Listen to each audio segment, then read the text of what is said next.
Lads, what's going on? Welcome back to the channel. I hope you're all doing well. I look a bit rough at the moment. I look like I could probably, steal your handbag right now. I'm very aware of it, but it's just been madness over the last couple of weeks. I did not have time to present myself in a better manner right now. I just look like a complete scumbag. I'm sorry, Alt. This is so hard, but I look like a scumbag in it, especially with the cap. The only thing that's saving me from robbing your handbag right now is the nerdy glasses, okay? Anyways, lads, it is the 19th of May today, which is 10 days after Evening Arcadia dropped. And I know, I apologize to anyone who's been waiting for this review. I did say it was going to be out the day after Evening Arcadia even dropped, which was just the biggest lie. It wasn't an intentional lie, but obviously in hindsight, it was a lie. I had full intentions of doing an in-depth review of this album, but because of how much it just absolutely floored me when I listened to it in the reaction, I was like, okay, I clearly was not being objective in this. I'm a fan of this band, but I also like to be as objective as possible when I listen to music and actually see it for what it is. And I just didn't feel like I had the capacity to do that within the first couple of days of listening to the album because I was just having so much fun with it. So after about 5 days of listening to the album, I sat down and did this review that you're about to watch. Now, the original video is just shy of 3 hours long. So it's very, very long. It's me basically listening through the entire album again, essentially what we did in the reaction video, but I'm pausing every couple of minutes, talking about different sections, even every couple of seconds at some moments where I'm like, okay, I didn't notice this, didn't notice this. We're going through every little intricate detail that I could think of. So many different tangents I go down. I say that to say this. My Patreon has gotten such insane support over the last week or so since this album dropped. So first of all, thank you guys to anyone who's gotten involved. And secondly, the reason why I want to plug this as much as possible is because you guys supporting on Patreon is the reason that I can sit down on a random Thursday, show up in Australia with my VPN, sit down, have a couple beers, and give these albums the attention that they deserve. Otherwise, I'd be in a 9 to 5 and I'd be fucked. I wouldn't have time to do any of this. So the support on Patreon and all these platforms is beyond appreciated. Obviously on YouTube, the support has been insane as well. But I guess the Patreon is the best way that you can support me and allow me to sit down and do a 3-hour-long video where I'm just yapping about different things that are coming into my mind about this album. So guys, much love. If you want to support, Patreon links are in the description. Otherwise, enjoy this absolute yap fest. This is an astronomical level of yap. Everything you hear in this video is not factual. There's so many themes that I'm throwing out here that are just borderline cancelable, but that's what we're here for. You know, if you're 2.5 hours deep into the video, if I say something a little bit like, oh, I don't know if you should have said that, please just leave me alone, okay? Thank you so much for the support. Leave a like in this video, make sure you're subbed, and enjoy the rambling. So, off the bat, I've just clicked play. Another thing I want to mention is I have something that is backed by science, okay? I've done a very, very interesting thing, a little bit of an experiment, a little bit of research, very scientific based research. I was asking myself the question when putting this video together, deciding how this video is going to look. Because one of the big questions is, what genre is Sleep Token? How do we even define what their sound is today? And of course, people are saying that they're a metal band, they're a progressive metal band, they are a pop music band, they are a genreless band. And I was like, okay.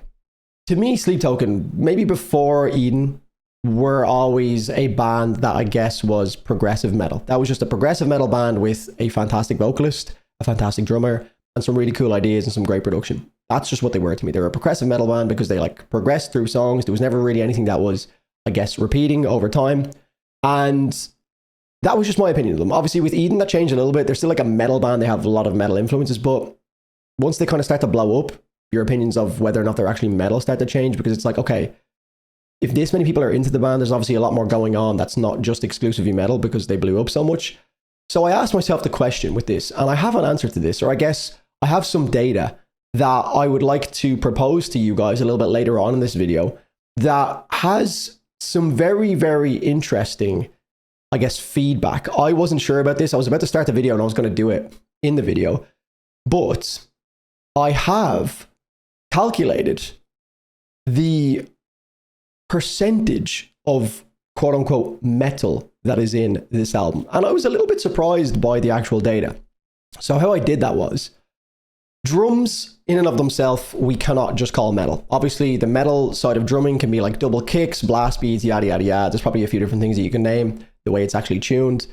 The one thing for me that I think the naked ear would look at that is very distinctly metal about Sleep Token is the tuning of their guitar, when they go distorted, it's very unmistakably metal, because obviously there is rock music that has distortion in the guitars, but not to the extent that Sleep Token go. They're using like 7 and 8 string guitars with like fucking F sharp tuning. Like it's so low, like that some 7 strings can't even get that low. Like you have to have like certain string gauges and like even pitch shifting.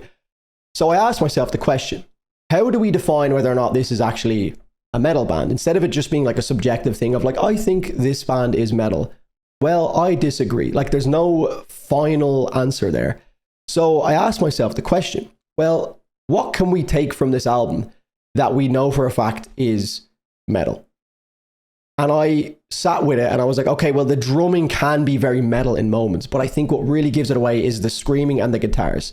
And one thing that we can really kind of like differentiate is the guitars. So I focused in heavily on the guitars in this album, and I went through every single song, and I actually timestamped every single moment in the album that has distorted guitars.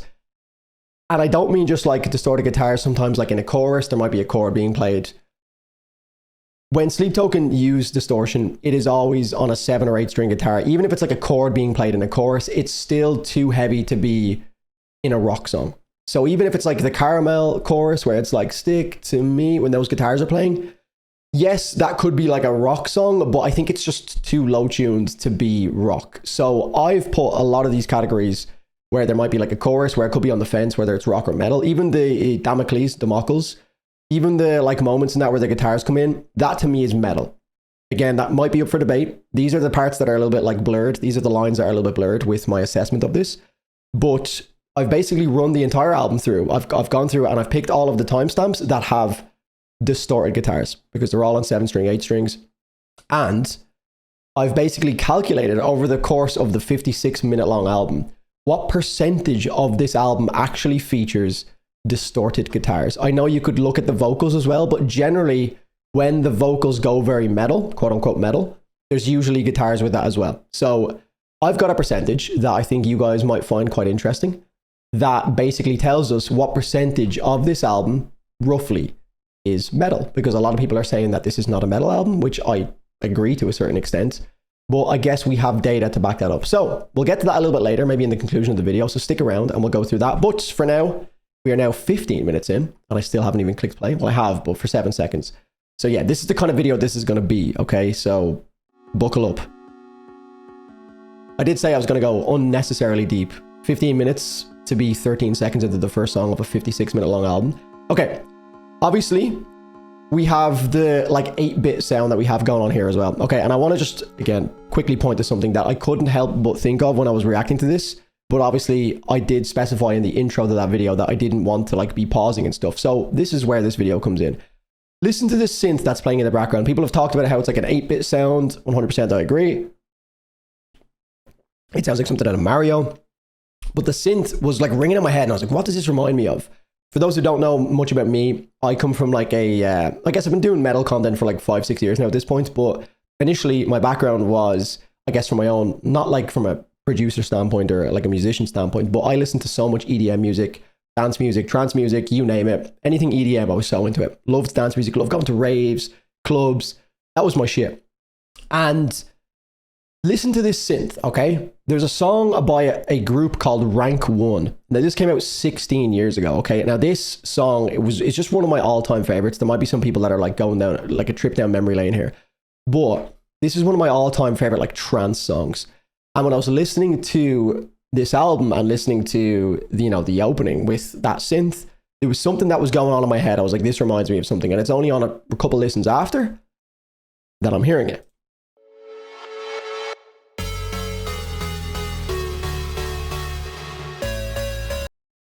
To avoid copyright, let's not dwell on that for too long. It's it's roughly in the same like sonic ballpark. If you're interested in checking out more of that, it's called Rank 1, LED There Be Light. This was probably my all-time favorite song back in the day when this was kind of like my emo stage. For people that are maybe like metalheads now that had an emo stage, this was the equivalent of my emo stage when I listened to this kind of music. I fucking love this style of music. I still do, to be honest. This song is still an absolute ripper. But that song instantly came to my mind. I couldn't quite pinpoint it because, again, it came out 16 years ago. but I think that's a pretty fair comparison. Okay, obviously it changes a little bit there, but that was... Why am I on me? Oh, there we go. Okay, this way. Obviously, it's not as, you know, it's not as EDM. It's not like in your face, gain up to the max, you know, crazy fucking all over the place EDM stuff.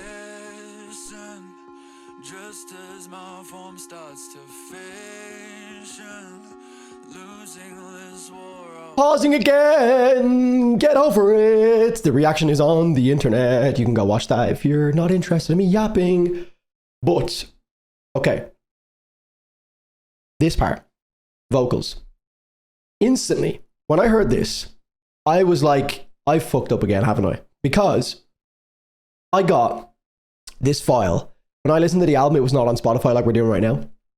I listened to it on a Google Drive folder because someone DM'd me on Discord, and this is not an advertisement to do this for me because people seemed, because of the whole thing that I had with the emergence drop, people seem to have just been sending me a lot of shit on Discord messages, so please stop.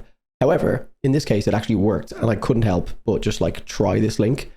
But I got sent a folder full of the songs. It was on the Thursday. I planned on doing a VPN job just to get it early so I could have the video ready to go on Friday. And I ended up listening to the album in a fucking like video format because it was sent in a Google Drive with all of the songs sent in MP4 format. So I just basically lined them all up correctly and then just played through. Now, obviously, I didn't know what the songs had sounded like at that point. So when I heard this, I instantly thought that I've just been sent like a shitty quality file. Now, it makes sense because I guess they're going for that like kind of like 8-bit sound, and it's a little bit weird. It's just, there's just some, it sounds like really overly compressed, or it's clipping or something. But I guess it's part of the song and it makes sense now. But just in that initial moment, I was like, oh, what have I done? Like, why am I doing this again? Have I not learned anything? But it ended up being fine. It's just the actual design of the song is obviously Vessel's vocals are very like stripped back. There's like a filter or something going through it. And it just sounds a little bit weird. So I guess now it makes sense. But at the time, I just didn't really know what I was listening to. So obviously these lines right now are very important because they come back in at the end in a different format in Infinite Bats, which a lot of people have been talking about, which we can get onto, which is a whole different conversation about the double album potentially. Who knows? I fucking hope it's a double album. I don't think it will be, but there's speculation. This feels like an EDM song. Like this build-up, again, it reminded me of the LED There Be Light track. The version that I showed you guys is a shortened version, but the original LED There Be Light song is like 8 minutes long, 9 minutes long. It's a very progressive EDM song. And this feels very like that instrumentally. And this is very Tomb. These vocals are very, this place will become your tomb. The way they come in here and the falsetto, the little step up, beautiful. The like, dun, dun, dun, dun, dun, dun, dun, just building, adding the layers are just fucking gorgeous. Beautiful. It's so nostalgic. It just feels like you're home, you know, with this band. And again, to start an album with something like this, 7 minutes 46 seconds for a band with 9 million monthly listeners that is this popular, crazy.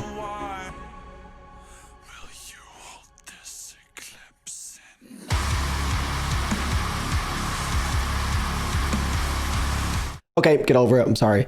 But I sent this to my friend who is I guess we'll call him a quote unquote non-metalhead. And I always send him like different songs. He's quite open-minded and he has been getting a lot more open-minded when it comes to like metal music, which is really, really cool to see someone that like isn't involved in the scene at all. He's just like one of my friends from like my hometown. And, you know, if it wasn't for me, he wouldn't be exposed to anything like this at all because I'm literally the only one sending him stuff like this. So I've sent him like some Imminence tracks, which he's really enjoyed. I've sent him some like Earthside tracks, some like really progressive songs that makes me realize how, I guess just with certain like metal songs and progressive metal songs, it just makes me realize that, man, there's just, some people just aren't exposed to music sometimes that they could end up going on to absolutely love because when they hear the word metal, they're just like, I'm out. But like, there's just so many subgenres and different ways of getting that message across with metal music that is just so cinematic. And I think Sleep Token do it so well. But anyway, the point is, I sent him this song and a couple other songs. I sent him even an Arcadia, the title track, and he was like, this is gorgeous. And I was like, yes, sir, it is. Now, that's not a metal song, don't get me wrong. It's a part of this album, which may be metal, which we'll discuss later. But one thing that was funny is that he said he thought the song was really, really cool. Obviously, it's a little bit all over the place. There's like an EDM fucking 3.5 minute long build up to this moment. The one thing he pointed out was that he hates the whisper vocals that lead into the breakdown, which is actually a funny thing because I know some people just can't deal with whispering. Like, it's just too ASMR. I don't really love it. I think maybe it's just because it's Vessel and I'm so comfortable with my boy Vessel whispering in my ear. I've just had it so many times that I'm used to it. But I do think that that is actually a weird enough thing that throws some people off certain moments, is whispering. Let me know what you think of that. Are you one of those people that get a little bit like turned off by whispering? I don't mean like sexually turned off. Like, I don't want to hear about your private life. Just in terms of music, you know, is that something that like really stops you from listening to a moment? Because this is such a beautiful moment, and then having someone go, "Will you want it?" Like whispering and like ASMR shit is just, it gives me the fucking shivers and the heebie-jeebies. Again, Vessel can do anything to me. I'm in. But okay, relax, Drew. Jesus Christ. Okay, the coffee is starting to kick in. But yeah, just a thought. Just a thought. What do you think?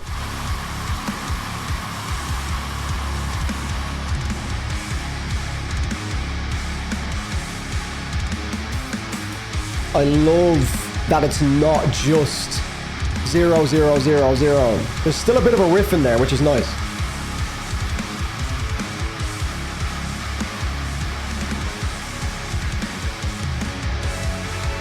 Beautiful shift.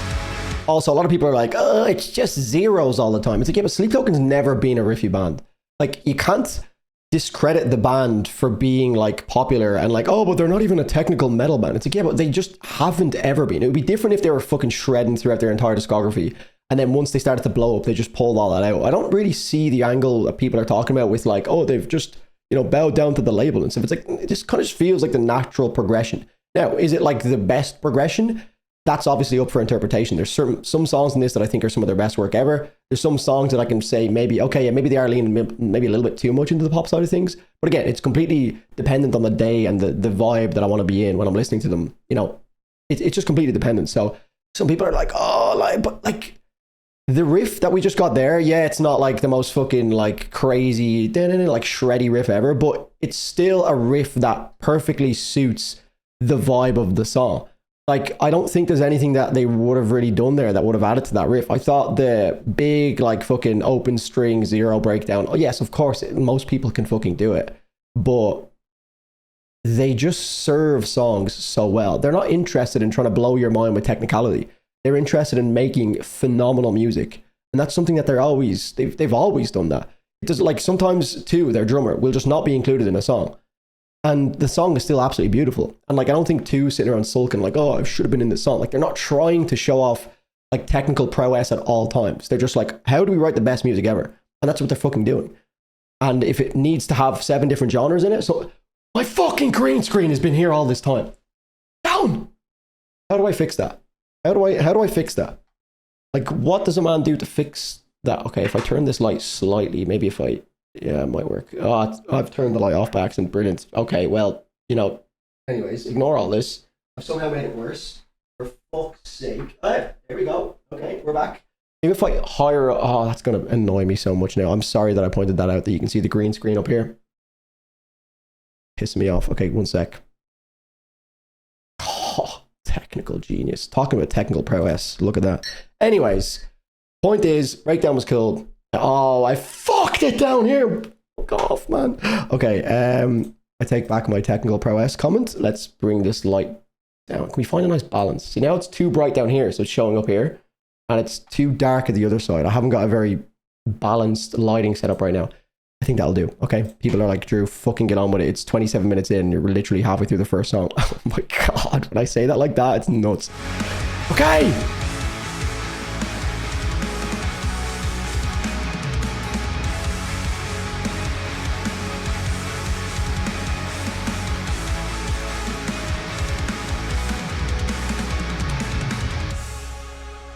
Also, there's so much I can talk about. Do I keep going? Do I just keep yapping? I probably should, shouldn't I? That's what the people are here for right now. We've seen the reaction. Okay. After further listens, I know I've obviously heard this song, so hindsight is 2020. I know what this song goes like, so it's a little bit unfair for me to say that this part feels predictable. Because Emergence is the second song, and there's been a lot of talk about this, and I understand the talk about this where maybe The House Must Endure and Feathered Host. Maybe that played a part in the actual format of this album and the release structure and the actual like progression of the album. A lot of people are saying that if you listen to the album starting off with the title track and then finish with Caramel, it makes a lot more sense and it flows better, which is a really interesting like thing to even do. That could be a whole video in and of itself. But to me, this song, although it's really, really cool, because we had Emergence as a single, this almost feels, it feels obvious that that was going to happen. Like in the moment, I was still loving it because I think it sounds great. Like sonically, I just love all of the different worlds that they run into. Like I said, we have like an EDM build up, a cool, like, I guess, metalcore-esque breakdown, heavy guitars, cool riff. And then we go into, you know, something that we've heard a lot of in Taking Back to Eden. So it did feel a little bit predictable. Obviously, over time, the more they do this, it's going to become more obvious and it will have less of an impact, which is always going to be a problem. Like once you find something that's like so fucking unique and then you do it again, it has less of an impact. Don't get me wrong, I still love it and it sounds great, and Vessel's flow and his delivery, I've always loved it. But on further listens, and again, this is supposed to be the objective review where I go through and I talk about it, it does come across as quite predictable. Okay, it does. It's like we know the structure of this song, especially because of how Emergence works. We heard Emergence, so it was always going to be a little bit more predictable because it's kind of like the same vibe as Emergence, where we have this big build up, we have the rap moment, and it's going to make for a very interesting next album because you can do it once, you blow up from it, and then you've obviously got to do it again. Like you have to try and like do it again. It's maybe not going to have the same impact, and I don't think they just recreated Taking Back to Eden. They've done so many new things, but on a third attempt, do they recreate the wheel again? Do they just go completely different? Do they go ridiculously heavy? I think that has to be the next play. Just absurdly heavy. Like just all of those new fans that like, oh, I love metal. Get the fuck out. Just gods for the entire album. That would be so sick. But yeah, I do feel like this part is a little bit predictable. Obviously, I've heard it multiple times, so I know what's coming. So yeah, it is predictable. But like, you know what I mean? It does feel like, oh, the moment that like this is they have to put the hip hop part in, you know? Like the way it like fades out here, you just know this is going to come in. Again, that's hard to know if I'm just being like that because I've heard it multiple times now. It still sounds great. And also, that is a reference to another lyrical part. You pray for sound, and there's another lyric in Sleep Token's discography somewhere that has like similar lyrics. Is it in The Apparition or something else? There is definitely. I think I mentioned that as well in the full album review, or at least I pointed at my headphones at some point because I wasn't trying to talk over it.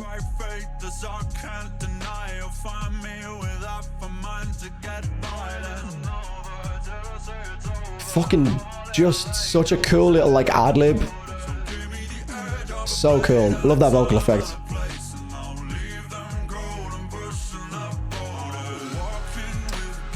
I'm sorry, but this part gives me chills. I forgot how good that part is. Just again, it goes to show having a good producer, Carl Bown, whatever the fuck his name is. Look, there's obviously going to be, this feels like the Tesseract thing with Ash O'Hara and Dan Tompkins, the lead vocalists that have been in the band. It feels like this kind of thing again, just in a producer format, where it's like some people are going to look at George Lever and some people are going to look at Carl as like the two different, like, oh, well, I prefer this version of the band, or I prefer this version of the band with them involved.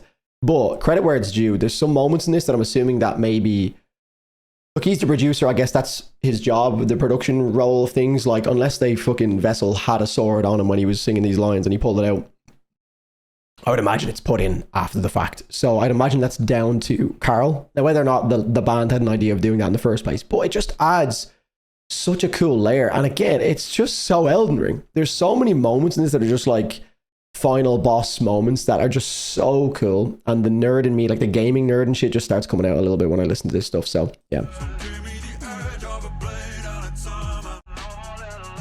Just, yeah, it's just so visceral. When I hear it, I'm like, oh, imagining the scene that this is going into.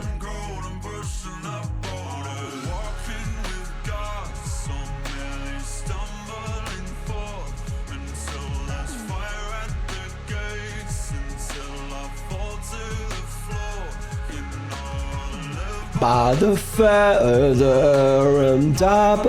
Again, that's a massive lore moment for anyone who isn't a complete nerd like myself. That is lore. I'm sure most people will know about this. This is probably one of the most like surface level lore moments. You know, I live by the feather and die by the sword. That is clearly reference to the whole like feathered host and house must endure thing that's been going on. So yeah, just pointing that out.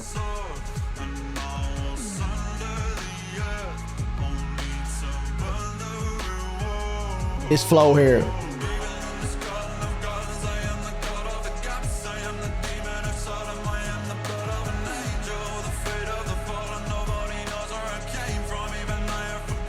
I'm sorry, I am an asshole, but I've got to do it. This is what we're here for, lads. I'll obviously go a little bit faster through the emergencies and caramels and all that kind of stuff because we're here for mainly the new music, of course, but credit where it's due. I fucking hate modern hip-hop music and like grime music and drill music that just talks about like murdering people and like sexualizing everything. Ironically, I've sexualized Vessel in this situation, but just leave me alone, okay? Let me have my contradictions. But I fucking hate like glorifying murdering people and stabbing people and like just basically teaching younger people that this is the cool thing because I can make money of like talking about this. And you know what's even cooler? If I can go out and do it and then I get more street cred and then I can rap about it and it'll make my rap career even better. It's a fucking disgusting thing, okay?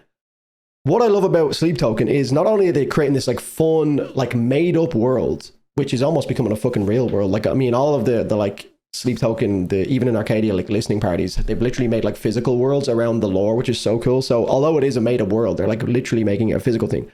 That's another conversation. But like the lyricism, although like some people might say it's nerdy and shit, at least he's not fucking rapping and like flowing about like killing people. You know what I mean?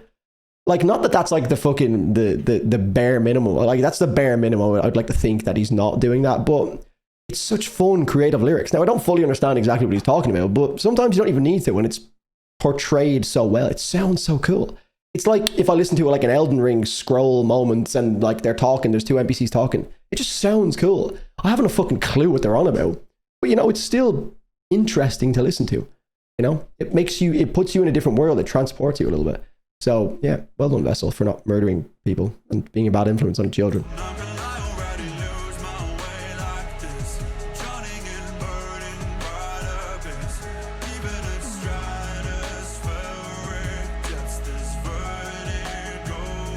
This switch.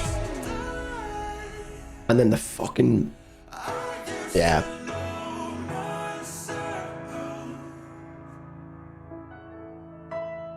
It's very, like, kind of Euclid-esque feeling. There's a few moments like Euclid in this.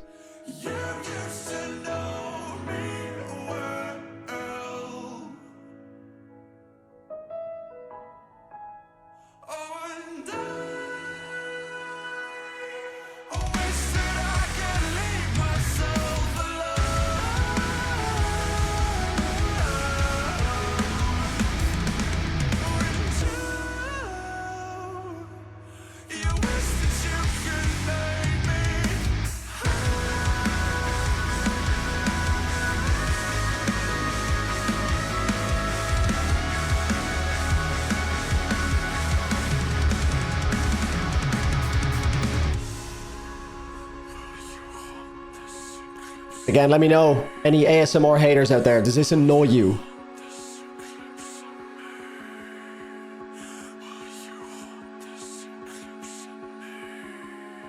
This does feel like an outro track as well.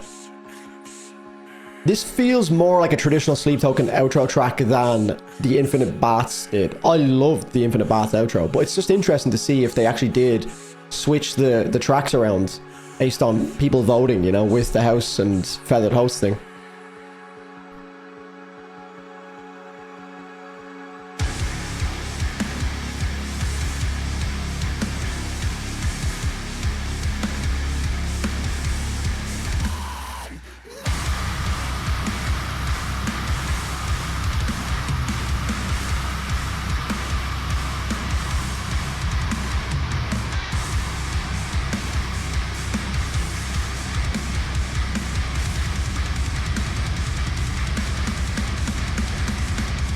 Yeah, their tone is like, it's funny because it's like, oh, they're not a metal band, but like, yeah, I get the, and again, we'll talk about this later with the percentages and stuff, but like, when they go heavy, they go heavier than fucking like any band maybe not any band, but they go so obnoxiously heavy. It's like they know that. They kind of play that game of we're 38 minutes in, I'm still talking about the first song. I'm sorry.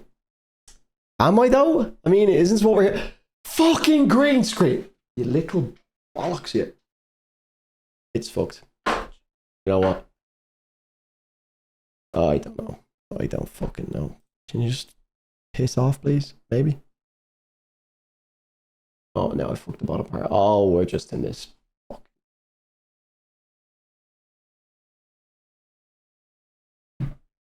I give up. There has to be a middle ground that we can work with something here. Okay, hold on. Lift that a little bit. Oh, oh, no, behind me it looks too green. Fuck! That's gonna piss me off so much if I don't fix that. I can't even see it now. Walking with gods and the green screens of hell and the... This is all staying in the Patreon version, so sorry about that. This is what you're paying for, lads. I hope you know that. Fuck! Even in the garden of gods, I am Goliath on green screens. Alright, I'm gonna have to stand up here. Fuck! It's not necessary, okay? There's character in this, yeah?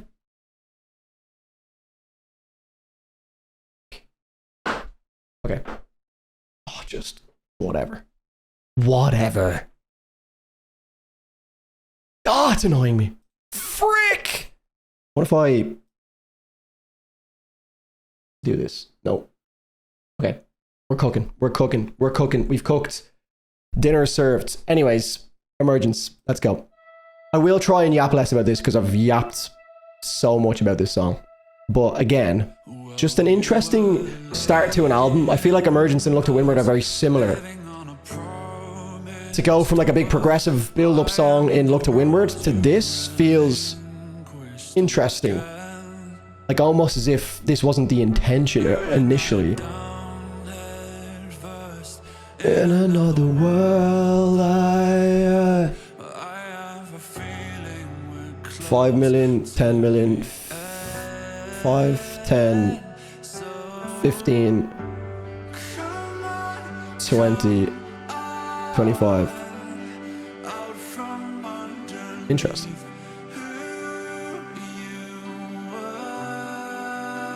People said that the album, I seen a statistic that the album has 50 million streams. Oh, I suppose Apple Music exists as well, doesn't it? Yeah. Okay, Apple Music exists. That, ignore me. But on Spotify, I mean, 5 million, we're just going to round these up.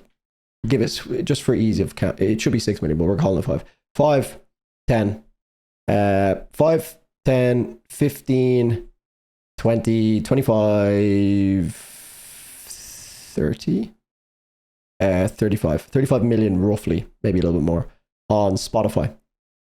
35 million plays on the new songs, which is pretty crazy. And look, it's not just like one song is taking the lead. It's pretty consistent. 5, 5, 5, 6, 4. Interesting that even Arcadia is. That is, we'll talk about that song when we get to it, but that's very interesting. That's the most played on the new album, or from the non-singles. I mean, it's fucking beautiful, but it doesn't seem like one of those songs. It'd be more like Dangerous or something like that. I know Dangerous is like a close second or third. Interesting though. Infinite Bats is quite low. Anyway, I'm yapping. Come on now.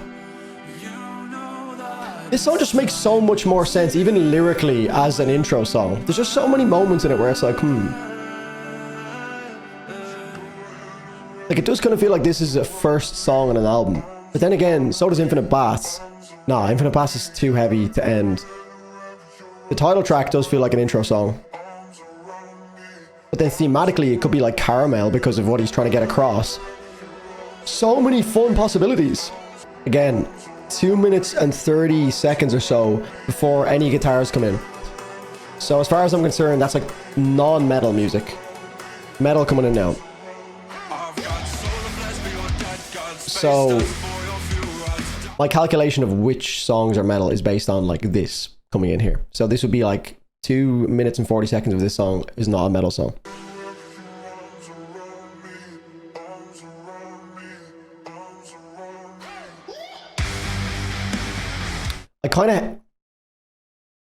I don't know if I like that. Whoa! It's too Bill Murray. It's too like jokey, fun time. And to me, Sleep Token aren't that band. You know, I get it. It's like they have fun on stage and stuff, but I think it creeping into the music takes away a bit of the mystique to it. It's like these are masked men that are trying to hold this like real kind of cool character. Look, don't get me wrong. It goes hard and I lost my shit to it when I first heard it. It's great. I love it. Obviously, the song has worn off me a little bit. I've heard it a million times, so it doesn't have the same impact as it did. It's still a fucking great song, and I'm not trying to take away from it, but I've consistently not really enjoyed that part as much. Now, does it affect me that much? And it will go live. It will go live. It will go very hard live. It'll be very fun. It will have the whole crowd going, whoop. But it feels very like Token. Like, you know, Token, I don't know how many people, because a lot of people watch this video. I don't know how many people are aware of Token and how many, like the piss take version of Sleep Token. Go look it up. TOKN, the GOAT. Very funny. But it feels like something that he would do in one of his versions of a Sleep Token song. It's very like, you know, happy-go-lucky. Let's not take ourselves too seriously. So it feels wrong in the context of Sleep Token. It just doesn't feel like a good touch, in my opinion. Because, like, does it add much? Of course, like, live, it will be a big moment. But he could almost just, like, do that impromptu and still make it a thing live. He could just go, whoa. Like, he could do that in the live version of it. But I think in the studio version, I just don't think it needs to be there. I guess it does add a little bit more of a pop to the actual guitars dropping back in. Otherwise, it might feel a little bit boring. Because it's, again, not the most technical guitar work in the world. So, I don't know. What do you think of that? Also, I don't know if you guys have done this, but I know there's obviously like a lot of sexualization of Sleep Token, but they bring it on themselves a little bit as well, obviously with their lyrics and their instrumentals and the way they act on stage as well. And this has seeped into my brain so much that the more I listened to this, the more I started to, and there's a few moments in this album, like the cousin moment, which I did in the reaction, which was something that stuck in my head now as well. But the way he says this, and you might be the one, it sounds like he's saying two might be the one. So in my head, I have this like image of Vessel and two kissing, like in this moment. He's like, two might be the, like the drummer, for anyone who's not clued in on the names, two is the drummer. So it sounds like he's like, two might be the one to take. Like, listen to it again. With that in mind, listen to it.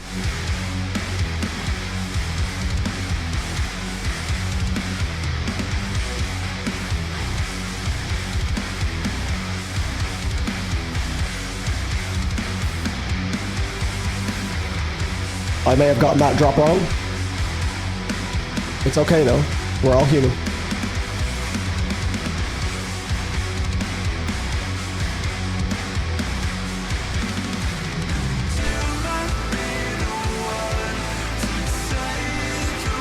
Tell me he doesn't say he doesn't say "and you." That's one word. Two. That is not "and you." He's talking about two. There's some fucking weird shit that we need to unpack with Sleep Token. There's talks of cousins. He says colors, but in my head he says cousins. But this one is not in my head. This is an objective fact that he does not say "and you." This is two might be the one to take away the pain.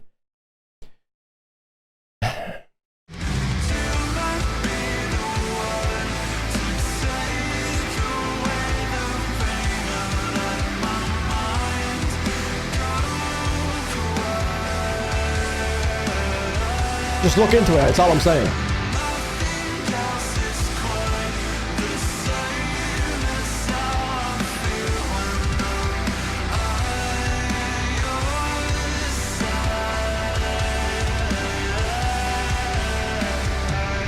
What if, hear me out here,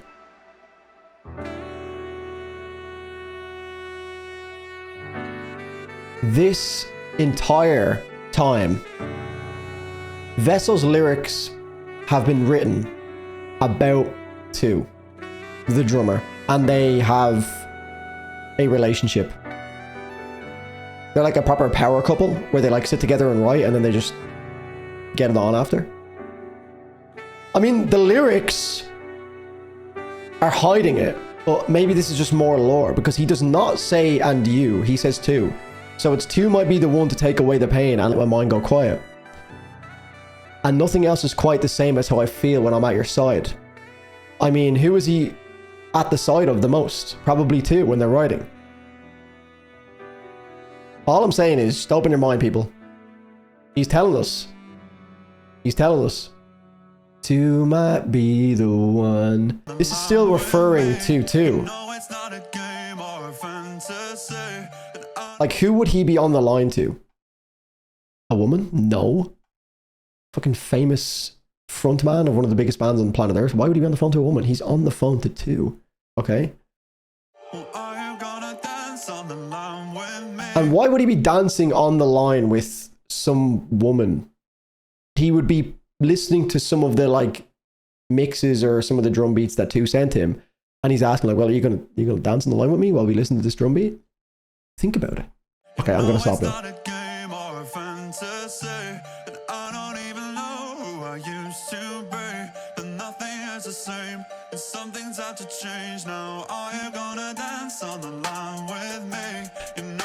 This song is probably a skip, in my own opinion, after a couple of listens. On first listen, I didn't really fuck with it. It was a nice kind of a come down after the first two songs, but it's all right. It's a bright song. It's a very easy song to put on in the car when you're driving, and like when people that maybe aren't metalheads are in the car, you can just be like, okay, we'll try this one out. It's a good song. Don't get me wrong. But like Sleep Token are not a band that I think has a flawless discography. They have some dud songs in their discography for sure. But I think overall the album experience is always a fun listen. So this just feels like one of the kind of like, I guess, mandatory songs for them to have in their discography. That is a bit of a like, next. You know, they're still trying new things, but I mean, this is the least, I would say this is the least metal song on the album, which isn't necessarily a bad thing. Of course, I'm a metalhead at heart.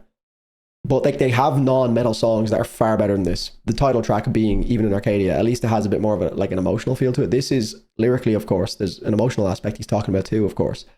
But like musically, kind of annoying, a little bit boring. It's all right. It's not a bad song. It's bright, it's fun, it's happy. Musically.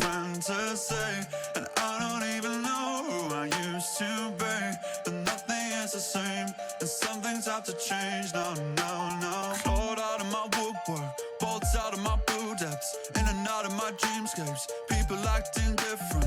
One look at my past self, double taking my cash flow, apologizing for shit that frankly I stopped thinking of years ago. Important. People acting different. This is one of the lines that I picked up on, because we've had the whole caramel debacle. That's probably not a word. I don't know. Debacles, it's close enough.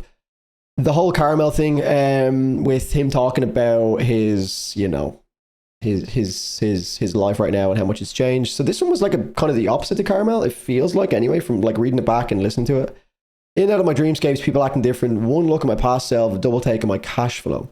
So in and out of my dreamscapes, clawed out of my woodwork, bolts out of my blue depths. That could be a reference to, you know, the blue in their last or their second last album, Tomb.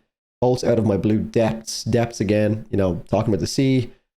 In and out of my dreamscapes, people acting different. One, that's a very obvious line. One look at my past self, double take. So one look at my past self. This one's still kind of up for interpretation. I'm sure people will be able to break this down a lot better than I can, but, you know, it's almost like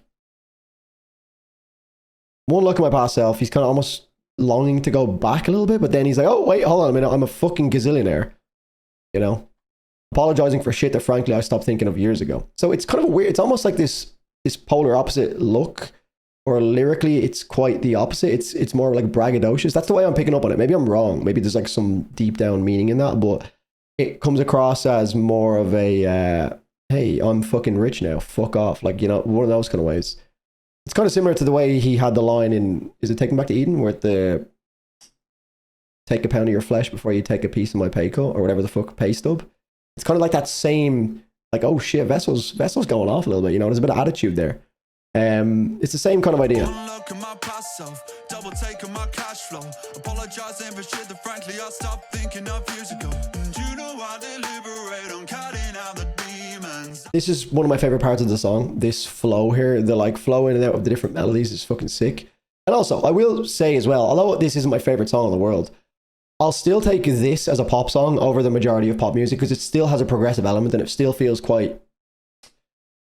It's still unpredictable, because you never know when there's going to be fucking guitars that are all of a sudden rammed up your arse. Sorry, it's just such a weird way of describing it. I don't know why I have to say things like this sometimes, but you know what I mean? Like, it's one of those things that they always have that surprise element where it could just hit you all of a sudden where there's guitars and you're like, oh fuck, it's getting heavy all of a sudden. So there's that kind of like edge to a lot of their music that, although it might be very poppy and it's obviously catered to a different audience than just like straight up metalheads, there is always that edge which makes it more exciting, which pop music just doesn't have because it's so predictable. And their song structures are obviously not the most predictable either. So it's always keeping you on the edge of your seat and making you like, I guess, not sure what the next step is, which just intrinsically is more interesting to listen to. But yeah, I don't know where I was going with that. Like, it's still so much more interesting to listen to than like, I guess, the majority of mainstream pop music. Even though musically it's still very poppy, you know.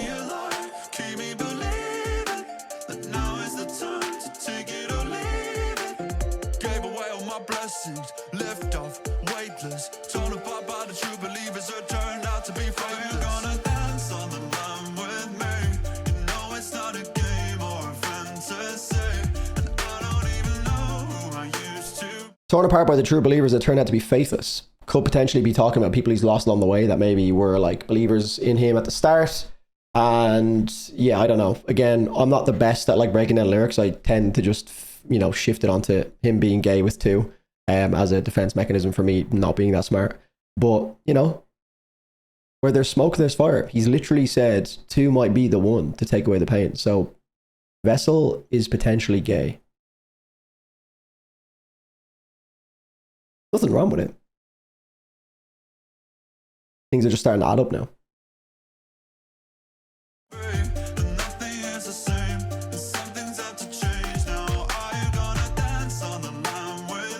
Which would also make two gay. Which could potentially mean that the whole band is gay. Who knows?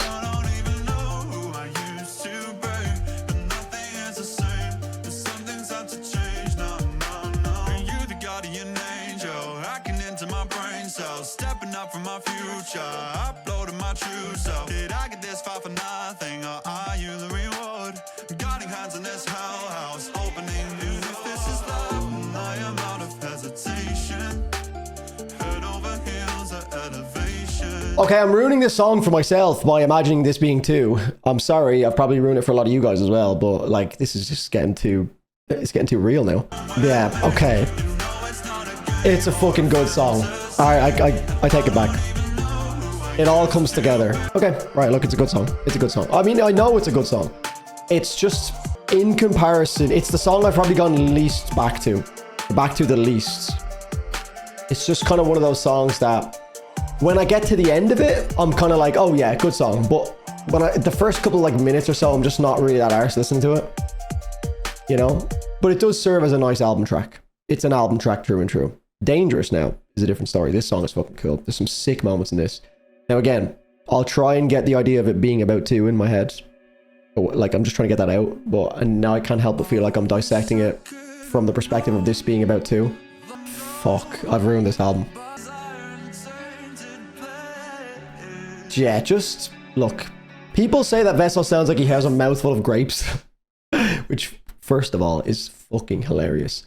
I've seen some hilarious descriptions of this band over the last couple of days, which some of them are quite valid, but I mean, you're either into it or you're not. It's kind of like, it's just, they are just one of those bands. Vocally, if you can't get into the like melodramatic, theatrical style vocals, it's not really going to be a band that you can get into, because even if you like the instrumentals and the progressive elements of it and the genre blending, if you can't get into his vocals, especially on this album, it's such a big part of it, and it's so much leaning into Vessel's vocal delivery and his style, then you're cooked. Like, you just can't listen to Sleep Token. That's what it is. It's unfortunate, but it's just the fact.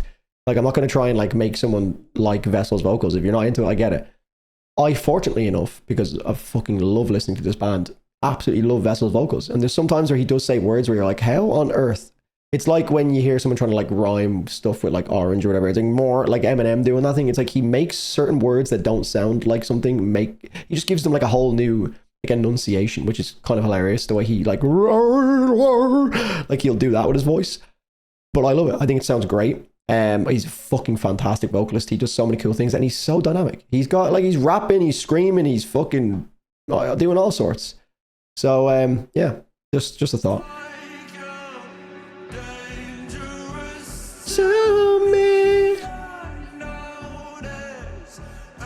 Again, this is potentially about two. I mean, he's told us it's about two. this like beat that comes in, someone described it as, is it like a, I don't know if it's like a Japanese or I don't know what the fuck it was. Someone's described this beat that comes in next. I mean, it's hip hop. It's almost like a K-pop kind of feel to it. This just sparks something in my brain that I can't even describe. It sounds fucking amazing. Also, there's so many little like weird ad-libs that they're doing. Like, woo! Like, it's just, what? This isn't Sleep Talking. Stop wooing at me!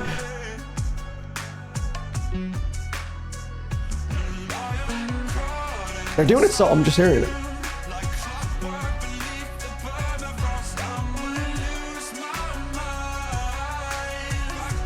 Need I explain why that's good? I don't know if it's annoying me that he's doing the ad-libs are wooing, because I think it's just Token is implanted in my brain now. That feels like the ad-libs of Token. Do you know what? This is all starting to add up that Token is actually Vessel's side project, because that is very Token. Some of these little woo moments, woo, woo, woo. It's just, I'm hearing it so much now.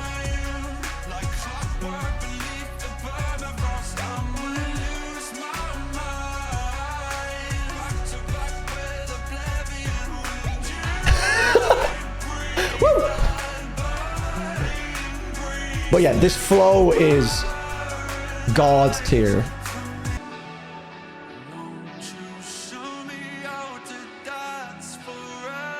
This is so beautiful. Again, I'm getting chills hearing this again, because this is not just another lyric. For anyone who's not like clued in on the lore, "Won't you show me how to dance forever" is a line that they used in the... When did they use this? There was something. Show me how to dance forever. Oh, that was the website. The initial website which started all of the lore. I've actually done videos on this on my channel, so just type in like my name and Drew Fortune or whatever, and Sleep Token. My name is Drew Fortune. Type in my name and Sleep Token, not my name and Drew Fortune. You'll just have two Drew Fortunes. My name and Sleep Token. And you'll find some videos I did on the lore building up to this album, where I was going through like the website and stuff that they dropped, which was called like showmeHowToDanceForever.com. That was like the first bit of the kind of like the breadcrumb trail that they were leaving for teasers for this album. So when I heard this, again, these are things that would just go over people's heads, and obviously a lot of people that are like, oh, fake reaction and shit, they're generally just people that are on like TikTok and Instagram that haven't seen my channel at all and haven't seen the years upon years of listening to this band and doing like videos for them when they were like really small, and now they're fucking huge and it's so exciting. I've followed all the lore leading up to this moment, and when you hear certain things like that are like directly referencing something that you've been thinking about for months, it's like, oh, you know, it's a big moment.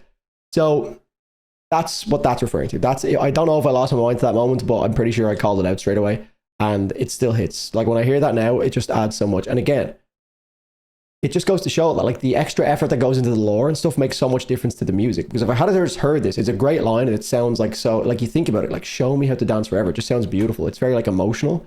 It's like almost like talking about like a dead relative or something like that, where it's like, yeah, it's a very like visceral thing when you hear those lyrics and you listen to them. It's just very nice. I imagine like a couple like spinning around together, like, you know, it's beautiful. But with the added element of like the lore and everything that was built into it, it hits so much harder. So in and of itself, it's a cool line, it's beautiful, but like with the lore, it's just...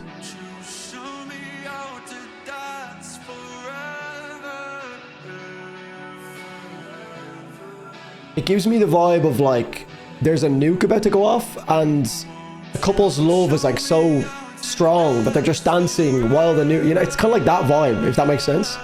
There's a nuke going off and they're aware they're about to die, but they're so in love that they're just gonna dance into the fucking whatever. That's where Mind Break goes to anyway.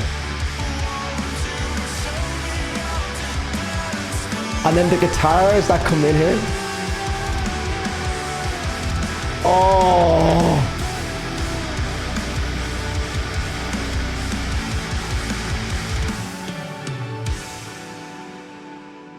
Also, I know they kind of lean into it there a little bit.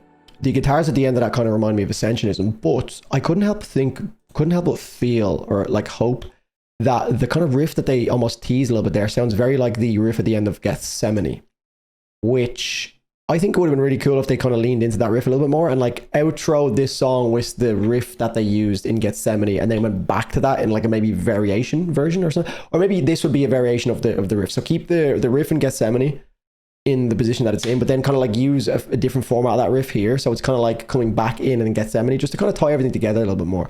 That's just when I listen to this because they tease it a little bit. They tease a bit of a riff. It would be really cool to hear that song fade out a little bit more with a riff because it's such a big, powerful lyrical moment that sometimes I like to have those moments drawn out a little bit more just to kind of like let you sit in the emotion. So that's just something that I like kind of listened to a few times and I was like, oh, this would be sick if they just leaned into this. Like, so it's forever.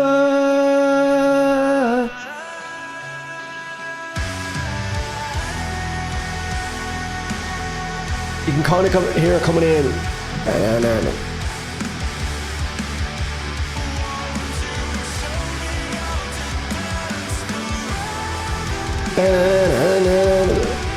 Like they could easily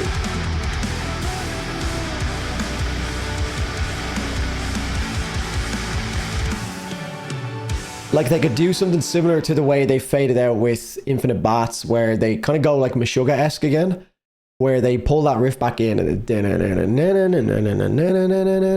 whatever the fuck the pattern would be in this, and they kind of fade it out slowly. I just think that would have more impact, but it's still beautiful. It's a fucking fantastic ending to a song that starts off like so sexy. That's just this band summed up. Like to start with a fucking like thirst trap sexy song to just finishing off one of the most beautiful pieces of music I've ever heard. Again, the singles, I'm just like, I'm not over them because we have new content, of course. I'm just listening to those more, but I've not been going back to these. Caramel's probably my favorite song. It's hard to know because I've had more time with Caramel, so it doesn't feel as fun anymore, but it's such a good song. It is such a fucking brilliant song. Right foot in the roses. Again, the production is phenomenal. The idea of this being like one of those, what do they call those music boxes when you open it up and the little dancer. Speaking of dancing, yeah, it makes so much sense. Oh my god, the last song ends with "Will you show me how to dance?" Am I onto something here? I'm getting chills here. The last song lyrically ends with "Will you show me how to dance forever?" And then the next song is the opening of the box. And it's supposed to be from the idea of like someone opening the box and Vessel is the one spinning around because he's like this, you know, show pony essentially. And he's like not a real human being. So it's "Will you show me how to dance forever?" I know it's probably not linked, but it's clever in the sense that it's the last lines are "Will you show me how to dance forever?" And then the idea of the next song starting with the box opening and something dancing forever because it's in this loop of this box being opened. You know, what are they called? The music boxes? You know, when you open them up for like kids or whatever, and it's like doo doo doo doo doo. That's so instrumentally, it's giving off of that vibe. And then the song lyrically in this song is about that theme of like dancing forever and being stuck in this cycle of fame. And you know, he's stuck there essentially forever now. Like once you get that famous, you can't go back. So he's dancing. Oh my god, I'm so intelligent. Okay. Chill. That makes sense though, right?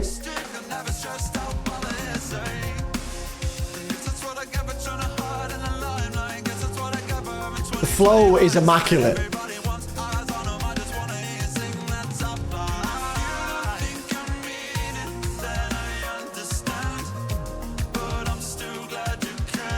Auto-tune, a little bit hit or miss for me. I'd love to hear it without the auto-tune. I'm sure they probably discuss this in great detail. Should we auto-tune this line? Obviously, it's top line. Like, it's kind of playing into the digital aspects because it's top line. It's like almost like the top line of the audio.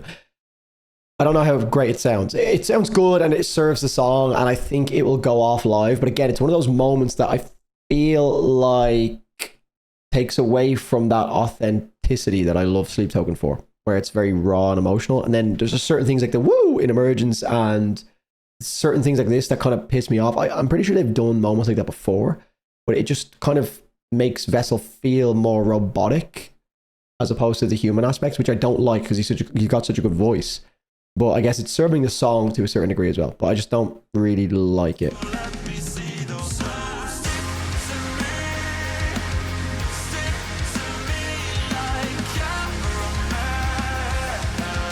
I also think it discredits a lot of his other vocals, because when people hear that like very obvious auto-tune, it almost makes people say, oh, well, he uses auto-tune. And then he just like, people assume that he uses auto-tune for everything. And that's where I think it can be a bit like, you know, like somebody who's maybe an untrained ear would be like, oh, these all auto-tune, everything's auto-tune, hey, shit singer. It's like, it's not really how it works. You know what I mean? So part of me is thinking that way as well. It's like, oh, like it just, I just love to hear it without the auto-tune, is all I'll say.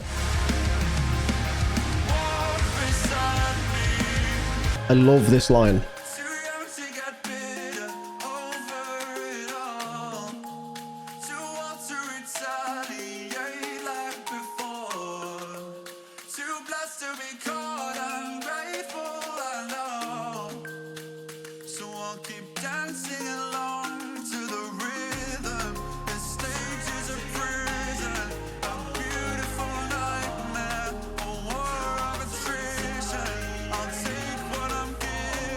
Beautiful.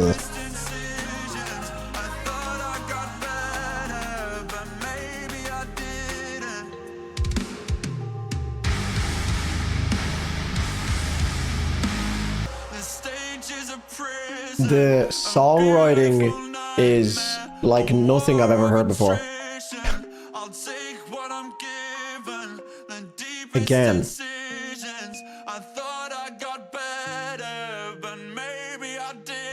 That might be one of the best songs I've ever written. It is so good. Lyrically is absolutely gut-wrenching. It's so fucking sad. It's beautiful. It's such a bop as well. It's so, look, I mean, like, it's very similar to the way we kind of finished up with Dangerous. It's like how this band can make a song sound so coherent and make so much sense when it starts with, in Dangerous, we have like a fucking thirst trap TikTok sound, to like the most beautiful, like rock ballad-esque outro with the Show Me How to Dance Forever, into the start of Caramel, which is like fucking this Latin feel. I know it's up for interpretation. Like, is it a reggaeton beat? Is it a Afro beat? Whatever. Regardless, it sounds fucking sick. It's very unique and different for this, I guess, subgenre or whatever the fuck we want to call Sleep Token these days. But it's very similar in the sense that we start in a very upbeat, like fun manner musically. I know the theme stays pretty sad throughout, but we finish on the most epic, well-written, like crescendo that just blows your head off. And if you just like compare the start of each song to the end of each song, it's just night and day. It's insane how well they do it. Like, it doesn't sound clunky.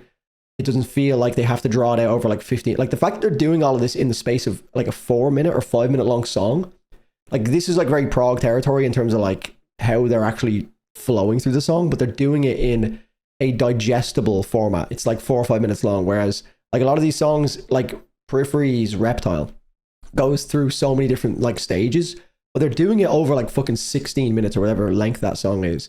Whereas Sleep Token are managing to like do these genre blending moments and make it feel so well put together and like flow perfectly that it doesn't actually ever feel like they're like they're not trying to shoehorn moments in. Like, they're not trying to, it never, nothing ever feels rushed in the songs, in my opinion. I know some people might have different opinions, but I never get that impression that they're like, oh, they maybe tried to fit too much in here in too short of a time. It always feels like perfect, you know, and the songs actually feel longer than they actually are, which is just the most impressive thing. Now, speaking of impressive things, Even in Arcadia is an absolute masterpiece of a song. And again, I got to touch on the this moment, the chimes that are coming in here. For anyone who doesn't know the lore, this is the basically after the Even in Arcadia website went live, or not Even in Arcadia, even the Show Me How to Dance Forever website, when that went live, I believe this sound was on the website when you went onto the website. This like, and then when they dropped their TikTok and they started putting out some promo for the album and the songs, they were using these chime sounds as well. I don't know exactly what the instrument is or if it's just digital. I'm not sure. People let me know. But also, keep this in mind that people are saying that this could have potentially been the start of the album, which makes a lot of sense. Although they are very progressive and a lot of their songs could be considered album intros, because there's no real like flow between the songs in terms of like how they crossfade between each other. It's literally just song ends, song starts, song ends, song starts.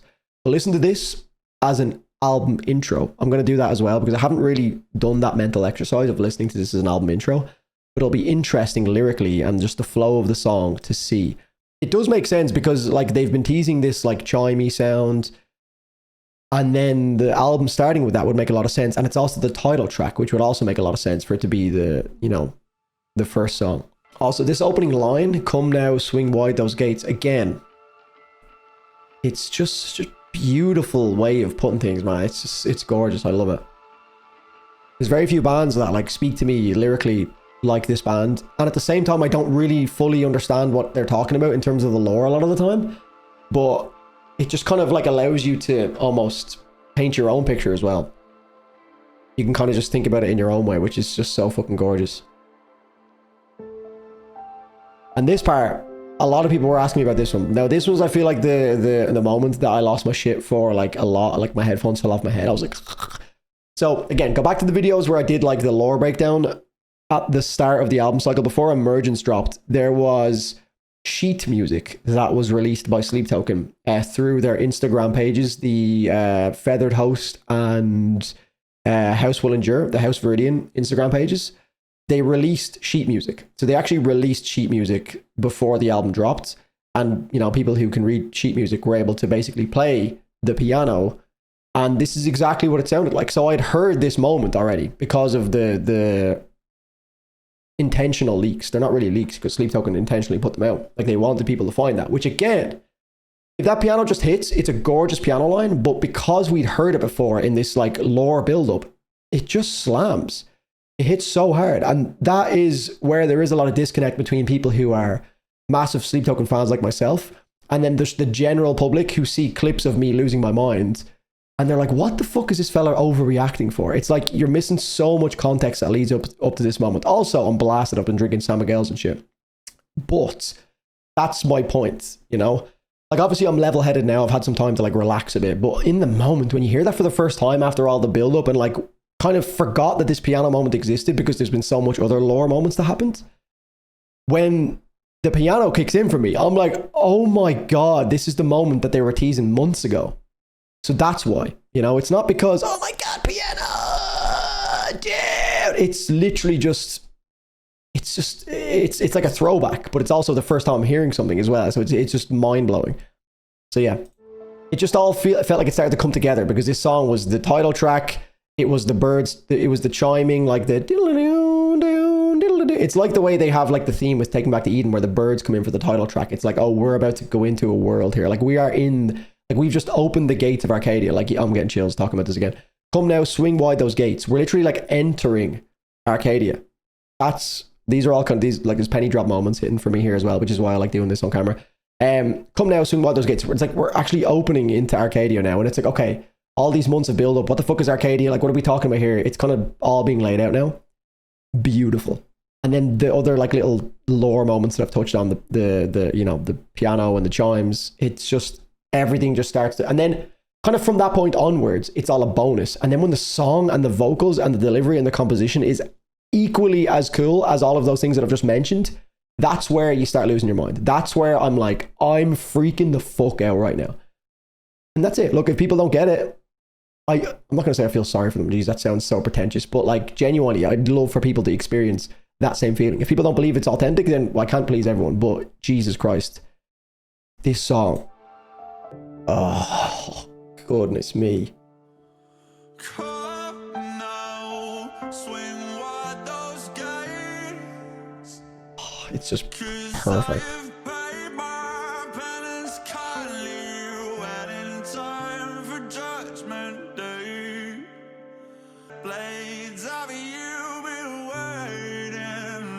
It's like just so many moments that start to go. It's like, oh, Vessel had the blade, the sword, and it just all starts to like. And again, if you're not too clued in with the lore, maybe a lot of stuff just doesn't really hit the same.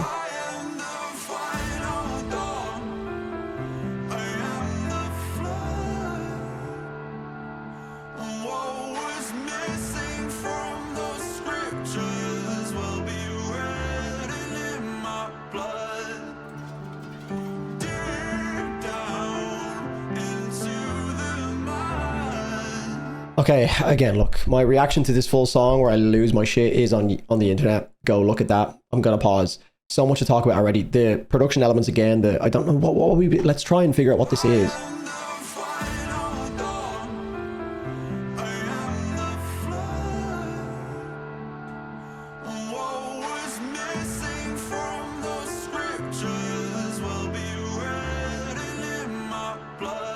Sorry, I've missed. There it is. I don't know what that is. Written in my blood, and then there's like a...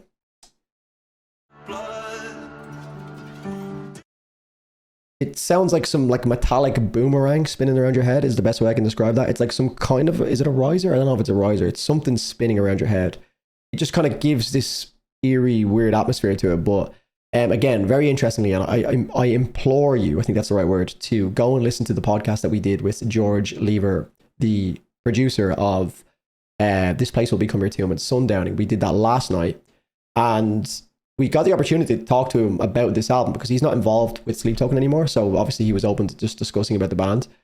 And I asked him kind of like, we had to kind of dance around it a little bit because we didn't want to go too deep, because we didn't want to like disrespect, you know, the situation that he's in, because obviously he can't just go around like telling us absolutely everything, but we wanted to also, we were fucking curious, so we had to ask him as many questions as possible and knew that you guys would be curious as well. And he was talking about this song in particular. He was saying that this is a very him song, because I was talking to him about, like, I wanted to kind of delve into like which songs would he maybe have done something different, or did he... Again, I don't want to spoil the interview as well on the podcast, but go watch it. But we did talk about this in particular, and it was very interesting to get his take on this song in particular, because this song is fucking gorgeous, and he was kind of saying that this is a very like him song. So there was production elements in this that maybe he would have done a little bit different, which is just such a fascinating conversation. Like the fact that this is my job is bonkers, which is obviously massively to do with the people that support on Patreon. It's what allows me to basically have a few drinks on a Thursday evening on a random like May 9th and sit down and have the video ready for the day after, and then you guys can all enjoy it. So again, massive shout out to the people watching on Patreon, and if you want to support, it's in the description. But this song is just fucking beautiful. It is absolutely beautiful, and again, I just can't believe that I'm doing this for a job. It doesn't make sense, but I'm enjoying every fucking second of it. That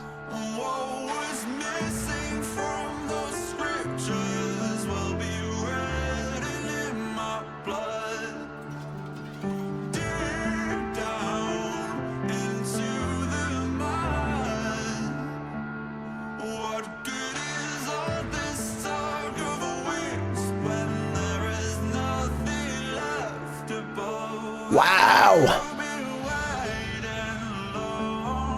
just insane lyricism.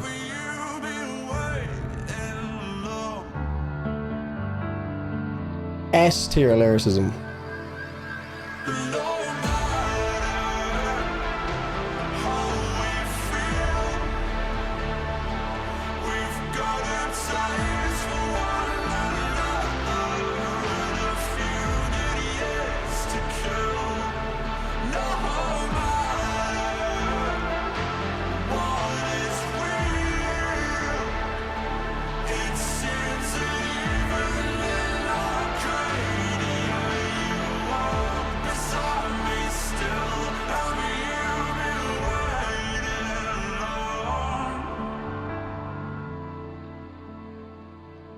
Jesus Christ.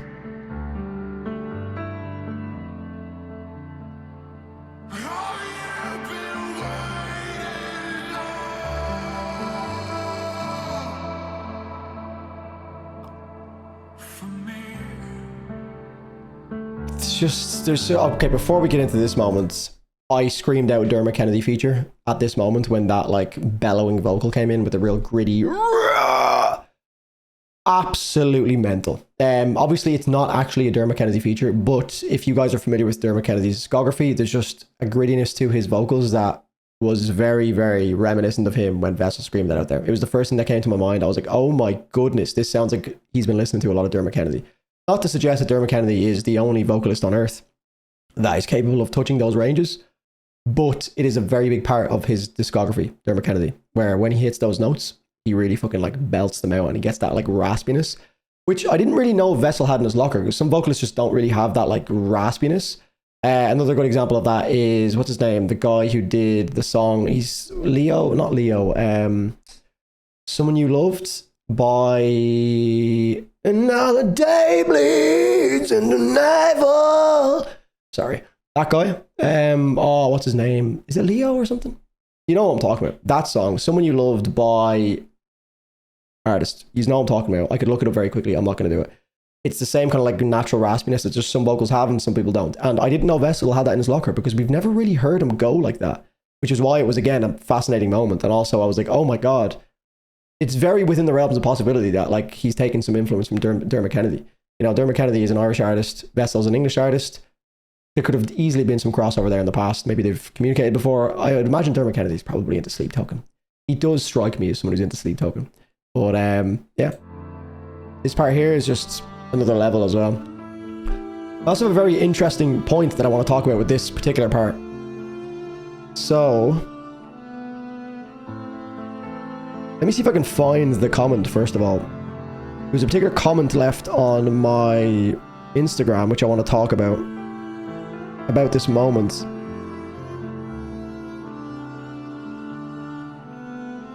I'm not sure if I'm going to be able to find it because there's literally hundreds of comments on these fucking videos on my Instagram, so it's kind of hard to figure it out. But all of us... No, sorry, I'm just reading the comments. So I was like, Imminence feature. Now, that may have been a silly remark on my part. The only person I've seen cop that straight away, I think, was Steve, where he instantly mentioned it was a cello and not a violin. Now, I am not a stringed instrument expert by any stretch. I'll include guitars in that as well. But basically, from what I have seen, what's his name? Let me just confirm this. I don't want to get anything wrong here. I'm already having a rocky start to this explanation. But Tim Charles from the band DFBusinessEnquiries, I think I'm saying that correctly, which is a band that I've been familiar with over the years. They're a prog band that has a violin as the... it's similar to Imminence, but they're a little bit more prog than Imminence. So I instantly went to like, oh my God, Imminence feature, because Eddie Berg is the vocalist of Imminence who plays the violin on stage while he's singing. So I like instantly was like, Imminence feature, because I thought that was a violin. I'm dumb, apparently. And I think it's a cello. I haven't seen anyone confirm it, but like Steve instantly was like cello, and I believe the cello has more of a like kind of a lower end to it, whereas the violin's a little bit more. That's basically how I've seen it described online. So I guess it makes sense that that's a cello as opposed to a violin. But one thing that I've seen, and I guess we can look at the credits to this song as well, is that it's written by Vessel One, produced by Carl, it's performed by Sleep Token. So interestingly, there's no like, I guess, feature credit, which I don't think there is, because I know Gabby from Bill Murray was technically part of Emergence, but I don't believe she gets credit here. So that's also very interesting. But so I guess that doesn't really like help my point that basically with Tim Charles from DFBusinessEnquiries, I can't find his comment, but he commented on one of my videos where he basically said he loves the song, but he wishes that they used like a real cello for this. Now, again, I don't know how accurate this is, but I take his word from it from the position of someone who is like the front man of a popular prog band that is also like, you know, using instruments such as cellos, violins. I guess I don't know if he has some insight, but he basically said he wishes that they just like paid someone to perform it as a live instrument. So I think he was getting at the idea that like this is just kind of like a programmed cello or something, which again, I don't fully know. And I'm sure when they play this live, they'll have a fucking orchestra to help them along with this. I'm sure there will be something like that. It's going to be epic. They're not just going to play that through the speakers. They'll have a live performative aspect. And I'm sure they're all well capable of getting someone in. But from what he was saying, and again, I don't know if this is fully accurate, but he did say that he wishes that it was performed by an actual musician as opposed to just being like programmed. I'd love to find the comment because I might be slightly taking his words and twisting them, but that was his whole point, is that he wishes that, you know, they would use a live instrument. I think he went on to say that he'd love to do a cover of it at some point. Again, take that with a pinch of salt. I may be slightly altering that, but that was the main idea. That's definitely what he said. I just don't know the exact wording of how he phrased it. But that's interesting. But regardless of the fact, compositionally, it's one of the most beautiful songs I've ever heard in my life. It is absolutely gorgeous. I think I prefer that more than Euclid's, to be honest. It's absolutely amazing. Gorgeous song, 10 out of 10. And rightfully the most popular non-single, which is interesting because it's so like, it's not metal at all, which is very telling. Provider. is an interesting one. Again, this could be about 2. Think about it.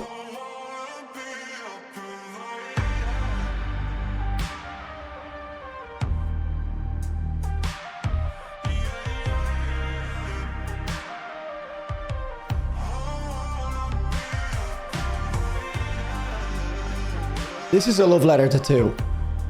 It is. This is a full like attempt at the Weeknd-esque music, like very like R&B, hip hop infused.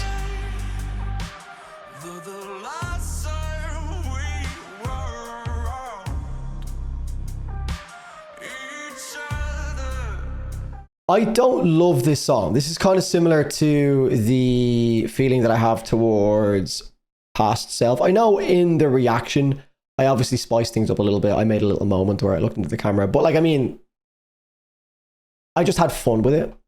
Like going back to it, I'd say, do you know what? I probably prefer to go back to Past Self maybe a little bit more than Provider. It obviously serves its purpose, and I get it's a sexy song. Like, you know, it is what it is.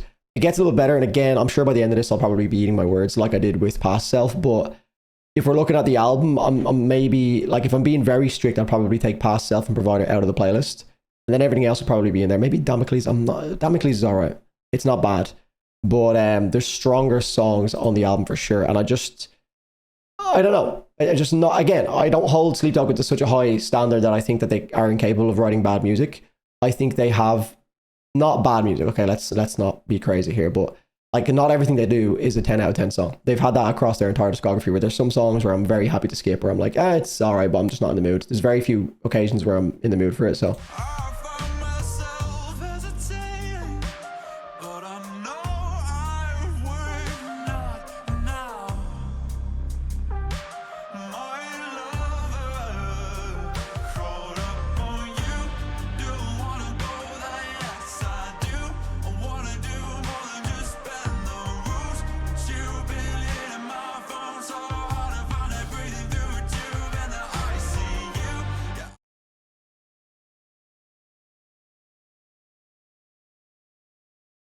I love this band as much as the next person, but Jesus Christ, if any other band came out with this line, I would boycott them.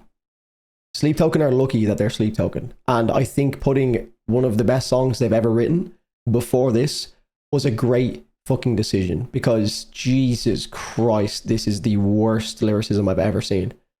Crawled up on you. Do I want to go there? Yes, I do. Again, I know if you're getting down and dirty, which is essentially what this song is designed for, you're not going to be deep diving into the fucking lyrics while you're chowing down. Okay, sorry. But fuck me. When you're actively listening to something and you're not shagging, essentially, I want to do more than just bend the rules, but you've been hitting my phone so hard, I found it breathing through a tube in the ICU, and it gets worse. Yeah, okay, let's put the love for Sleep Token aside. I'm with you guys.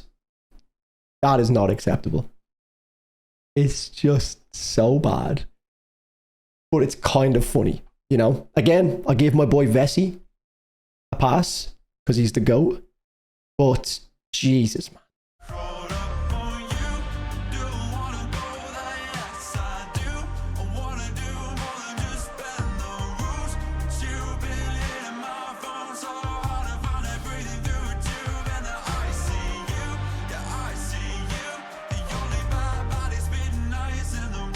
Okay, I've also seen the argument for this kind of just discredits the entire Caramel song because of the lyricism in this. Like, he's literally referring to, like, baddies. Like, he's mentioned the word. That should be, like, the fucking sacred word for Sleep Token that they can't mention because they're just going to egg people on. And then they go and do this. So there is a bit of contradiction in the lyricism and the music, for sure. There's just no denying that, like, Caramel is saying one thing, but then they're making songs like this, which is clearly... I know, like, it doesn't give people the right to be freaks, but it's egging them on. You know what I mean? It's kind of like, hey, you know, we're sexy again, even though we just mentioned to stop being so obsessed with how sexy we are. So there is definitely contradiction there. And then to specifically say the word baddie, which has been a word that has essentially had a resurgence over the past couple fucking, like, year or two, you know, that is clearly reference to the TikTok baddies and shit. So yeah, I see you, the only bad baddie. So they knew what they were doing with these lyrics. Jesus. I mean, I say they knew what they were doing, but then I look at this and I'm like, what the fuck were they doing? Did they know what they were doing? You've been hitting my phone so hard. So I actually, when I first heard this, I thought he was referring to himself, like, oh, you've been hitting me up so hard that I've been in the ICU, the intensive care unit. But his phone is breathing through. Like, what the fuck does that mean? His phone is in. Do I insert a clip of my phone being took? No, I'm not going to those lengths. But like, gee, what are we on about here? You've been hitting my phone so hard. So I'm going to break this down. Like, let's actually dissect these lyrics. You've been hitting my phone so hard. So like, someone's so obsessed with him, potentially too. The drummer, we've established this. If you're just tuning in right now, Tu and Vessel are potentially lovers. This is a whole thing we've figured out from the lyrics in this. But Tu's been hitting Vessel's phone so hard that he's been hitting it, like hitting him up, texting him, ringing him, but he's obviously playing off of the, you know, the meaning of hitting. So he's in the ICU, intensive care, because he's being hit. But it's a phone. It's an inanimate object. It's in the hospital bed in the ICU, breathing through a tube. What the fuck are we talking about here? All right, Vessel, I'm your biggest fan. What are we doing? That's pathetic. And then he rhymed it with ICU. Intensive care unit ICU. Oh yeah, ICU. The only bad baddie spinning eyes in the room. Shut up! Vessel, I can't keep defending you, man. Oh. Alright, rant over. The only thing I'll go that details about the rant, well, that made no sense. Just shut up there. Look, again, in the bedroom, it's gonna go down. It's a good song, but if we're just talking straight up lyrics and we remove the sexual element of it, fuck me.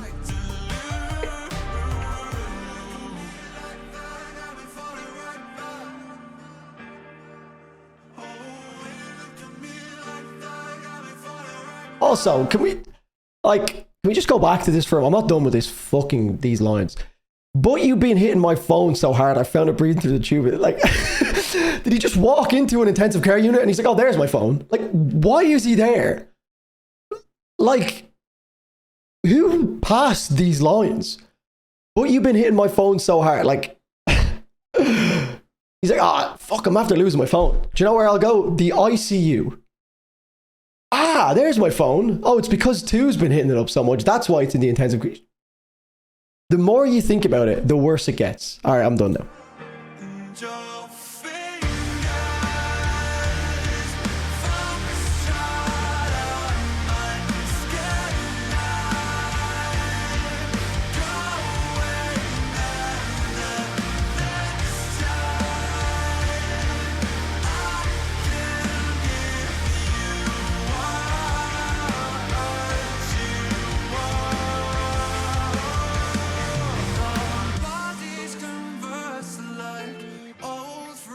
This part is fucking gorgeous, I will say.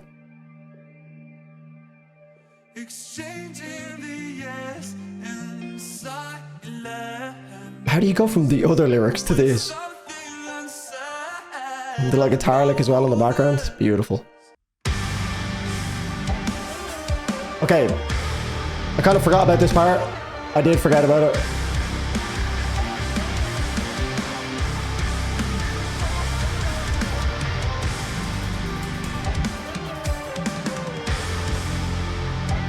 Yeah, it's cool. It's fucking great. Again. I'll say it again. This is all just kind of hitting me. They could have used that riff again. The Gethsemane riff. It kind of feels like they're teasing it throughout. So it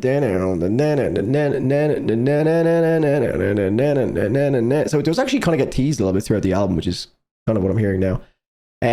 But yeah, I mean, look, it is pretty fucking cool to go from like that real like on the nose sexy TikTok song to continuing the theme of the like that synth that they have running in the start of the song to metalify it and like make it fucking like 8-string low tuned chugging with that and still make it sexy is very impressive. Okay, the fucking ICU line is killing me though. Jesus.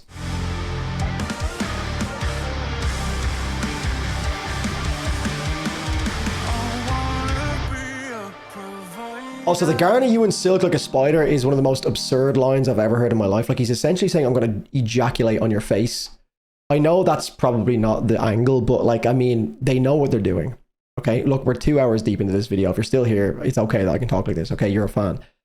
Garner you and silk like a spider. You know what I mean? Like, it's very, like, it's metaphorical, but it's also the least metaphorical thing in the world because there's quite literally zero thinking that has to be done. He's essentially saying, I'm jizzing on you. Okay, sorry, but it's just gonna call it like it is.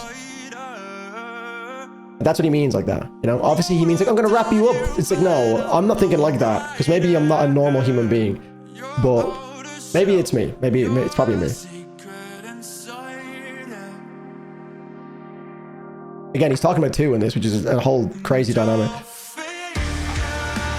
Is that why they have the white on the mask? Okay, sorry. I'm thinking of two's mask, the original masks with the white on the fit. I had the joke and it was funny and I ruined it. I took it too far and I'm sorry.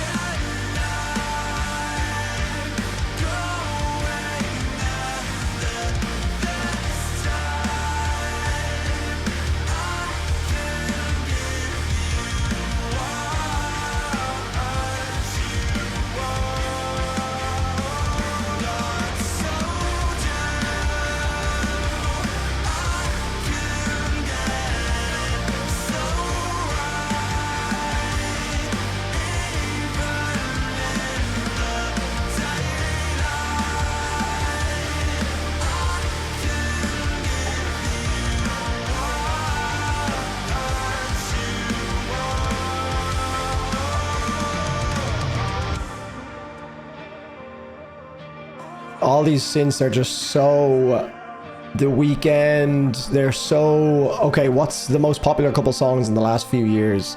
Let's lean into what those songs have in it synth-wise. It feels very like that. Like that, like hyper pop kind of bring me.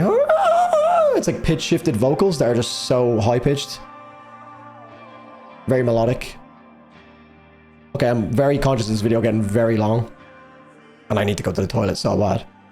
So what I'll do is, I'll do a seamless transition into Gethsemane whilst I go to the toilet. Okay, so I realized that it's not actually Gethsemane, it's the Damocles. Up next, Damocles. I know. Leave me alone.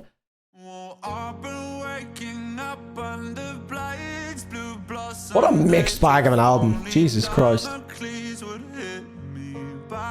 Damocles.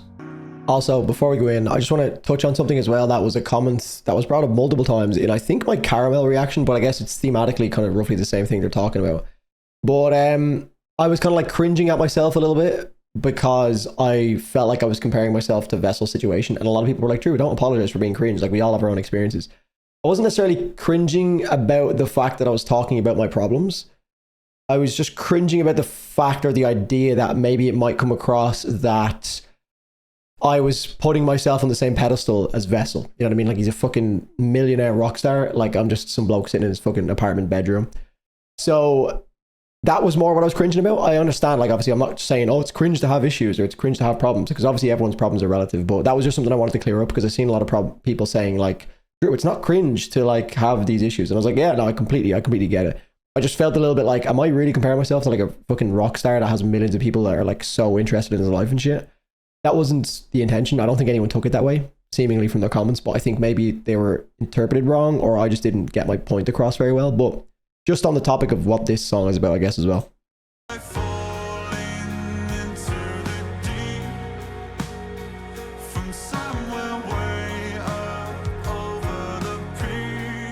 Such, again, a visceral line.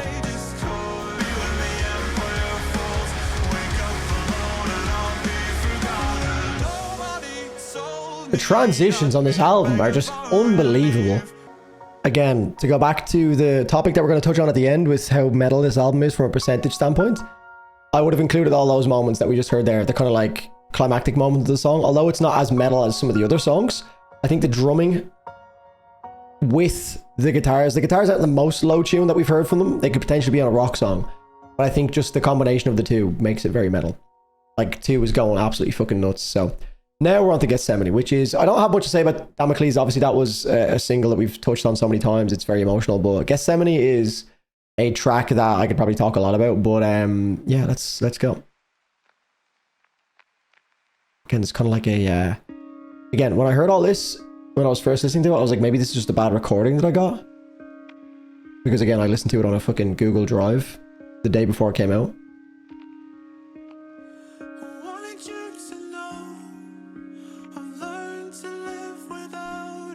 Very reminiscent of the earlier EPs, this like falsetto vocal delivery.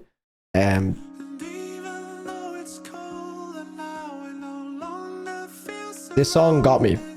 I think it was because we were getting closer to the end of the album as well. I was like, oh, it's over. All this anticipation and build up is coming to an end. Now, obviously, we have weeks and months and years of listening to this album again. It's not really going to end, but it is like this big moment and this like climactic moment where it's like, oh, we're here. And then you kind of get to the end of it and you're like, fuck. That's why I absolutely adore the ability to just sit down and record my reaction, because although, yes, I lose that moment, like it's gone forever, I kind of still have a piece of it and I can go back and watch that anytime I want and just relive it. So I guess that's the beauty of reaction channels, and that's sometimes you kind of lose sight of that, like if you're just not really enjoying music and then you get a moment like we had with the new album when I just lost my shit, and seeing everyone kind of like resonate, and it just feels very like community based, which I fucking adore, you know. So this song really got me. This one's a really nice song. It's also becoming one of my favorite songs on the album the more I listen to it. It's just the ending, we'll get into that when we get there, but my god, yeah, all this is beautiful.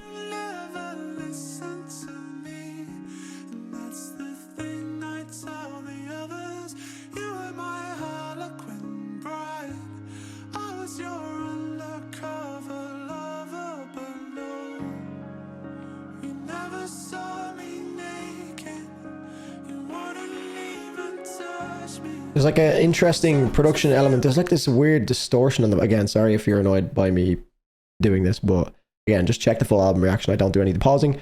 There's like a weird gritty distortion compression going on in the vocals. I don't know what the intent is. Obviously, it's very like moving lyrically, but I guess I'm trying to figure out what the sometimes it's very obvious what they're trying to do. Like if there's like a lyrical theme about water or something or drowning, they're going to add in some like water effects like we had in Tomb. But I'm trying to figure out what the meaning behind this like production element is. It's like a crackling.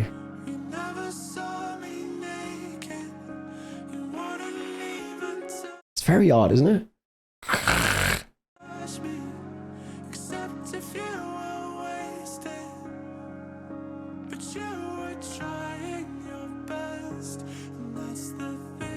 So this one's interesting. I'm not intelligent enough to break this down on the fly, but I've seen a few different people talking about this one.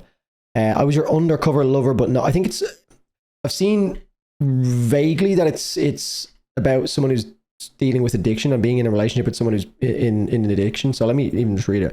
I wanted you to know I've learned to live without it. I've learned to live without it. Okay, so maybe, I don't know, is it him who's addicted? Let me just keep reading. And even though it's colder now, I no longer feel surrounded. And you never listen to me, and that's the thing I tell the others. You are my harlequin bride. I was your undercover lover. But no, you never saw me naked. You wouldn't even touch me except if you were wasted. Okay, so it is specifically referring to someone who's maybe suffering with alcohol addiction. I don't know fully. But you were trying your best, and that's the thing I tell the others. I was your robot companion. That's very telling. It's obviously, you know, someone who is just, I guess, there for like maybe basic human necessities, without, you know, I mean, draw the line for yourself what I mean by that one, but like, you know, somebody just being used, I guess. There's no love involved. It's just like, oh, you are something that I desire now and again for, you know, reasons, and then that's it.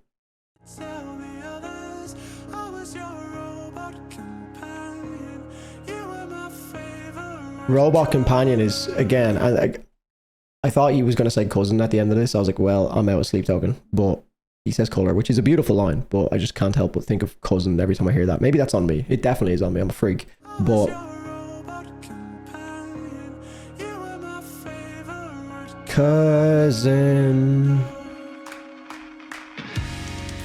So I said that this was like kind of Polyphia-esque when I first heard it, but I guess I've seen a lot of people talking about it, and you know what, now that I think of it, it's in the same kind of like tonal bracket as something by Polyphia, but it is definitely more like Dance Gavin Dance, Idola, this kind of like Swancore, math rocky, you know, style, which is something I never really thought hear Sleep Token attack, which is very interesting. I mean, I would have always thought that they would, you know, it's not as if they've not given me any reason as to think that they wouldn't try something different like this, but I never really put their sounds together because it's not necessarily the happiest sounding band, Sleep Token. So like to me, math rock and I guess that like Swancore style is always very like happy-go-lucky feeling. So I never really found where that would suit their style, but I guess it kind of works here.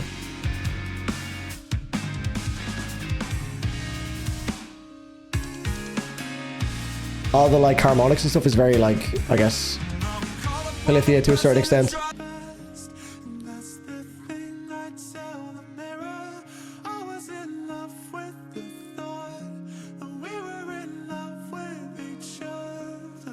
This part here.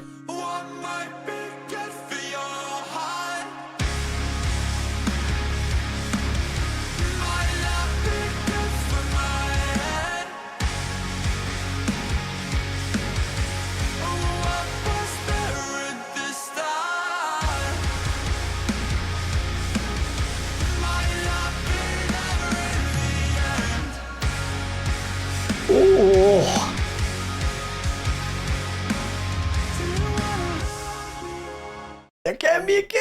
It's the same part. Is it the same part? It's the like self-blame. It's the questioning themselves, the looking in the mirror, and then just again it goes very Euclid again, doesn't it? One my big like this part is just again, they always, even if I'm not the biggest fan of a certain vibe of a song, this is why I always say I just kind of like surrender it sounds so cringe, and I'm not trying to be one of those fans, but I just surrender myself a lot of the time with Sleep Token. If I'm not really enjoying a part of a song, they just find a way to like bring it to a part that everything just falls into place and it makes sense. And all of a sudden I'm like, oh, that's why. You know what I mean? And it's just like the start of this song, I'm not like the biggest fan of, whatever. It's whatever. And then it just lands on this line. And then I'm just in.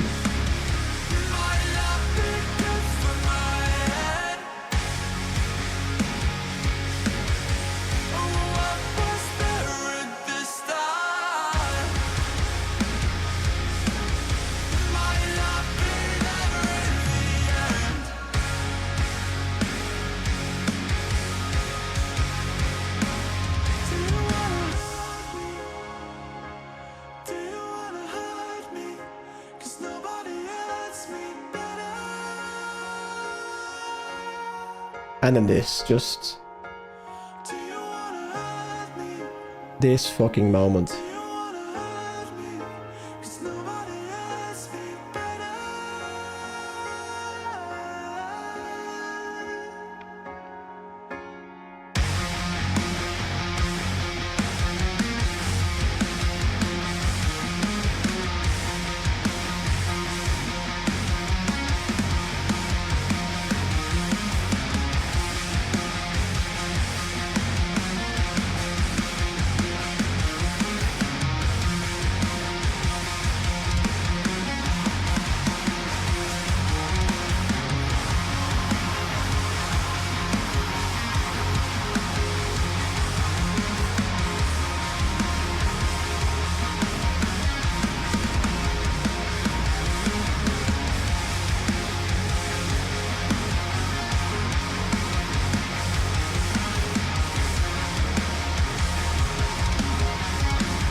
Excellent. If you guys like this sound overall, this guitar riff and the vibe of this song, I would highly recommend you listen to some Carmen Jacka.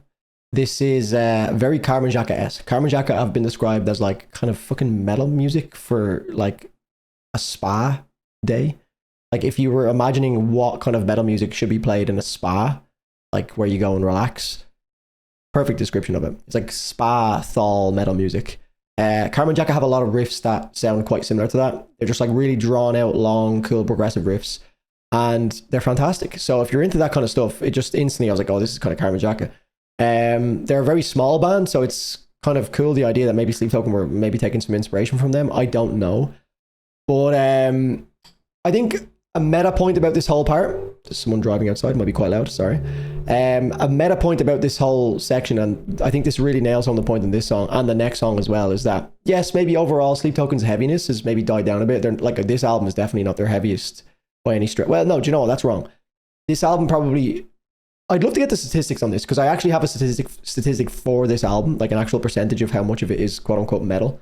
So I'd love to maybe do this as an experiment with the other albums to see, is this statistically like their least amount of like heavy guitars and shit?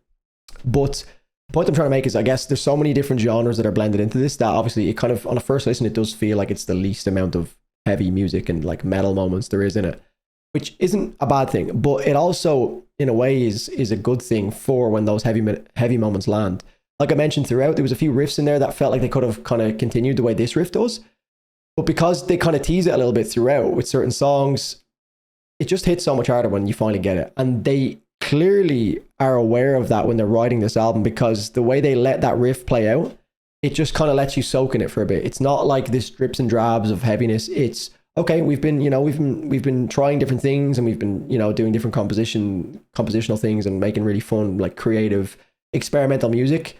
Here is what if you are a metalhead and you've been listening to us for years and you like songs like The Offering or Higher or something like that, this one's for you. This is a cool fucking riff that we're just going to let you bathe in. Literally just let it repeat. And to me, that's satisfying enough on an album.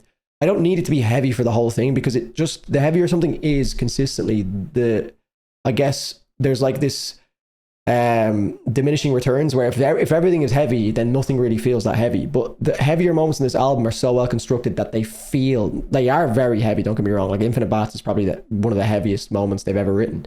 But it also just feels heavier as well because of the way it's led into. Like it's an 8-minute long song, and it's like 4 minutes of just like beauty and melody, and then they fucking bludgeon you at the end. So it's not all just about being heavy all the time. That's what Sleep Token have always done so well. But I feel like it's very, very prominent and very obvious in this album that is the case, where it's, their songwriting is very much so on display. It's like they're really showing off how good they are with songwriting, because not everything needs to be heavy. The heavy moments fucking slam, because they're kind of spaced out quite sparingly. And then again, anytime you kind of get a break like this, it always does feel a little bit predictable now with their new sound. This is very similar to how I felt about the Look to Windward. It feels like this is going to go into like a trap section or a hip hop section or some kind of rap. This is more trap, but it's very, very cool. It's like R&B trap, I guess. But it does feel obvious that that's where they would go naturally after this. But I will say, this is one of my favorite parts of the album. This is so good.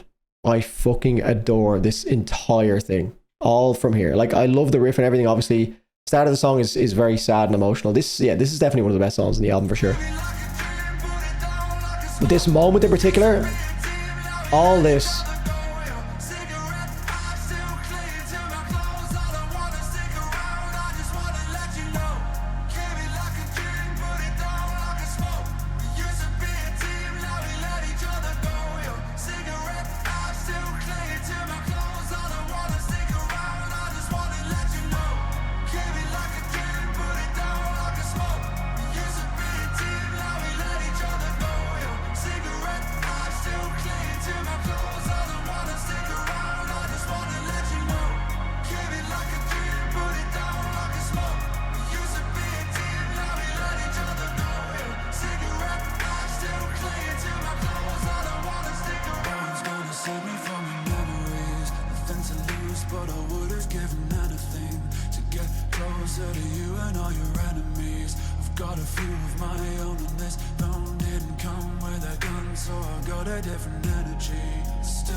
this is fucking beautiful.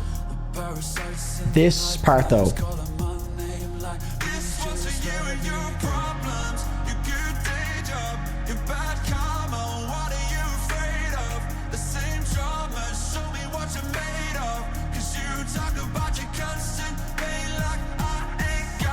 oh, the way the kicks match that.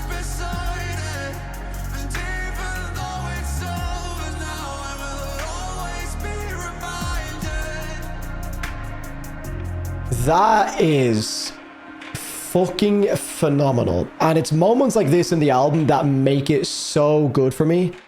But I feel like on the other end of that is also it's these moments that some people just don't resonate with. If you're very much so like a metalhead, a lot of people are just like not into this at all.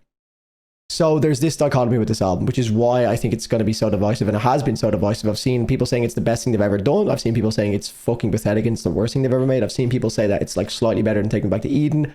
I've seen people say that it's a complete step down from Taking Me Back to Eden.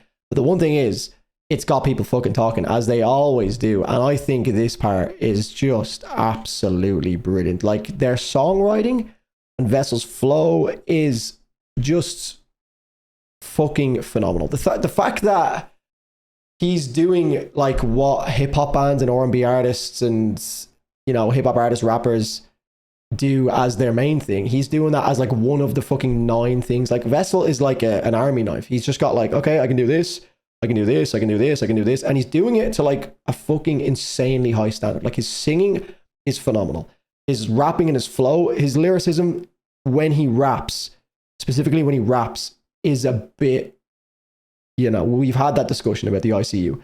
I think he takes himself a little bit less seriously. Now, I'll take his terrible bars in some moments over him trying to be someone that he's not, and like going into this realm of like talking about like rap and shit and like, you know, I'm making all this money fucking all these hoes. Like, he's essentially saying that, but in a more like Shakespearean way. Like, he's essentially saying, I'll make all this, like, he is actually just being a rapper, but he's doing it in a Shakespearean way, so he gets away with it. You know what I mean? But he's not like saying, oh, fuck 10 bitches last night in my pool. It's not like that. He's like, I acquainted with 7 women and showered them in gold. Like, you know, he's saying it like that, but it's the same thing.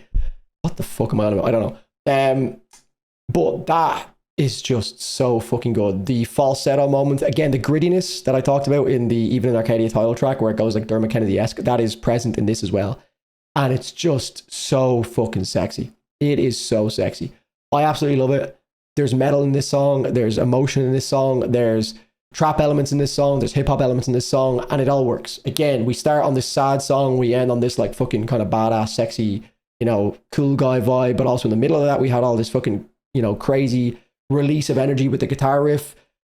Incredible. And it leads into this fucking song, which sent me back to the fucking Stone Age. And I could do a whole video on this song as well, but we'll just listen to it and we'll talk about it at the end. I have this whole idea in my head of these guys playing this song live, which I'll talk about. If I think about it, I'll probably forget, but like, Vessel needs to do this when this song, and I can imagine this is probably what they'll lean into, because this feels very Meshuggah inspired, the ending of this song. It's very Meshuggah.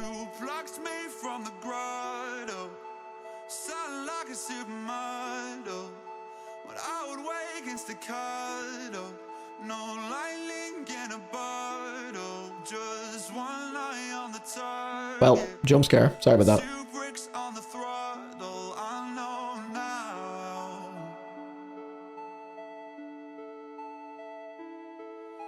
That even if I am frozen, timeless as a ghost in my nightmares of the ocean, the precipice I'm approaching, well, you will. Okay, look, it's a lyrical breakdown video.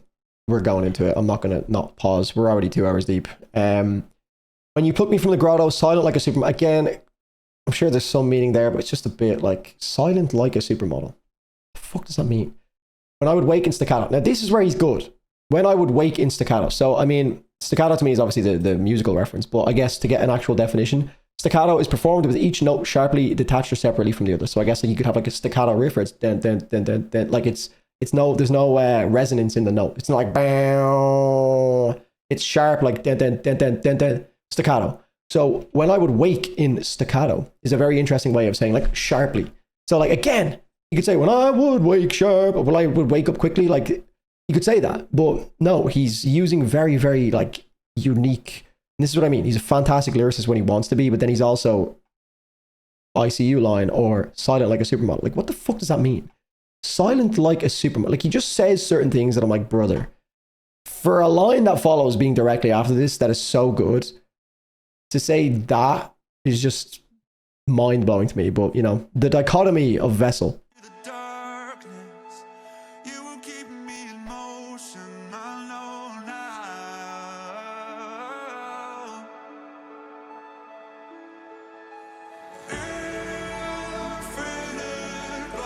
This is where people say he sounds like he has grapes in his mouth. I love it, but it does sound like he has grapes in his mouth.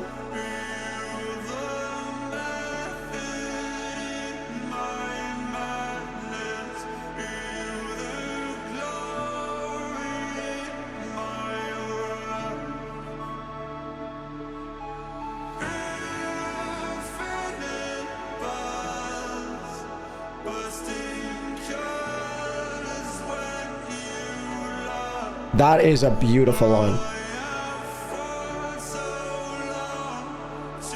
It's so expressive and emotive and visceral. That's what I mean by... Like, how is someone who's capable of writing a line like that, bursting colors when you laugh, is such a romantic, beautiful way of saying that. Of like, I love your laugh. You burst colors when you laugh. Like, it's so, like, your imagination runs wild with that, you know what I mean? It's like, oh my god, it's such a pretty way of saying it. And then he says other shit like, you know, whatever the supermodel line was, silent like a suit. Like, it just doesn't really make sense, whereas these ones make so much sense. And I'm just like, what? How is this the same man? Look, I'm not going to deep it too much, but just my thoughts that I have when I listen to this band. It doesn't affect my listening with them.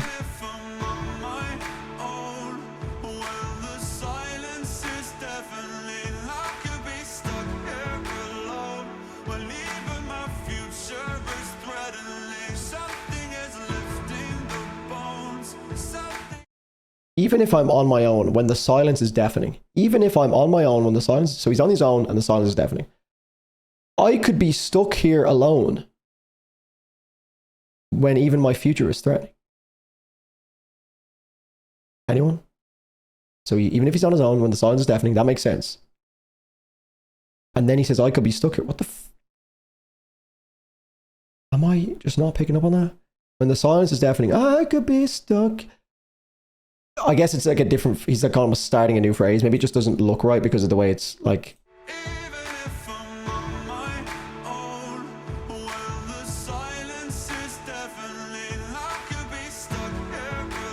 Does that not make sense?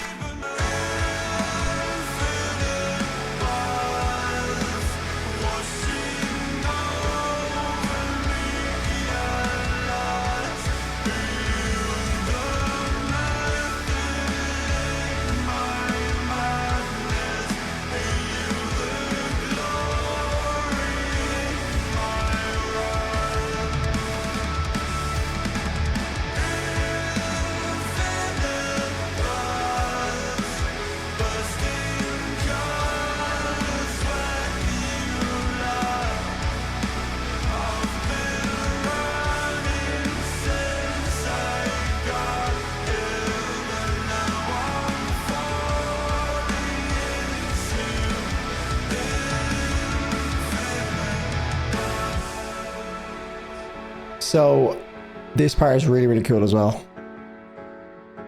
The, like, I guess bath or the dripping, this to me, and I think there's a Pink Floyd reference in here as well. I don't really get the Pink Floyd reference. If someone could like let me know. Is it this instrumental section here or is it a lyrical line? I'm not too familiar with my Pink Floyd lyricism, but maybe it's the overall vibe of the song with the guitar solo in the background. But the water dripping down is obviously a big part of this that I didn't really pay too much attention to when I first listened to it. Obviously it makes sense with the infinite bass. This feels like a kind of a, I just have this vision of, there's actually, because this whole album feels so much like Elden Ring, I have this vision of a particular place in Elden Ring that I can't think of. I wouldn't be able to name it off the top of my head. Like, but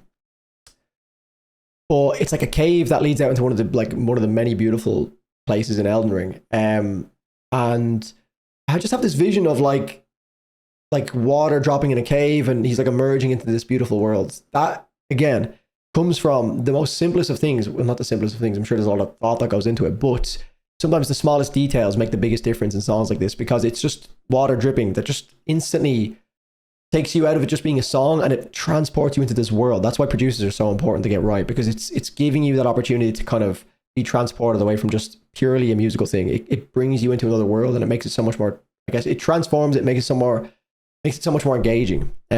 So just I just, again, that's what I love about this album and Sleep Token's albums. There's just certain things that happen that transport me to this world.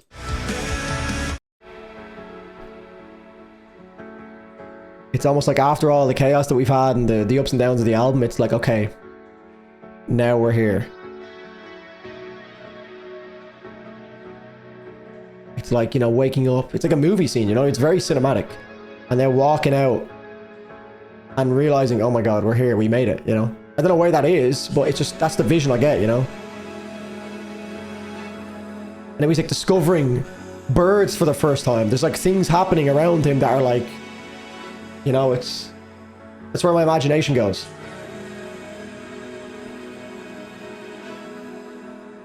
Like, it's like pure euphoria, absolute bliss.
Their tour.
Wow! We did it! We fucking got through it again! Okay, obviously, I couldn't be pausing in the middle of that. I know it's not the first reaction and we're supposed to be doing a lyrical breakdown, but it would be rude of me to start pausing in the middle of that. So, yeah, I mean, it obviously fades out. Some people don't like fade outs. I think in this context, I have no problems with a fade out. At all. I think if this was like the first song or like the end of or middle of the album and they faded out like this, it'd be pretty annoying. But the fact that I don't mind the fade out at the end of an album is pretty cool, I think. Especially when it's a riff that's just repetitive. It's very Meshuggah. That was something I didn't even really pick up on when I first heard it. I think it was just too busy absolutely like devolving when I heard this. But a big part of, if you guys have been following the channel for a couple of years, Meshuggah was one of the first bands that I properly deep dived and really got into. They just clicked with me. And this is very industrial and very heavy and very repetitive. And it's very hypnotizing, which is everything that I love about Meshuggah. And I feel like this is somewhat a callback. This feels like a shout out to Meshuggah, to be honest. This feels very, very, very Meshuggah inspired. Now, some people have said it's kind of like a lazy version of Meshuggah because it's like, I guess time signature wise, it's not shifting. It's not complex in the way that Meshuggah would write something, in the sense that it's like I don't know the time signature. I'm not music theory based whatsoever. But it isn't in like some wacky time signature where Meshuggah, where you feel like you can't headbang to it properly. it's very easy to just know exactly where the downbeat is going to land, you know. But I fucking love that. That outro to me, again, is a good example of, like, they kind of kept us longing for something that heavy. There was heavy moments in the album, but they're sparsely spread out. And then when this hits, it's like, oh my goodness, this is what we've been waiting for. And obviously it sparked so much speculation as to, is this going to be, like people are saying, because it's a fade out and because of how heavy it is, the next album or a double album is going to be it's going to be a really heavy album. It's going to be Sleep Token at their heaviest.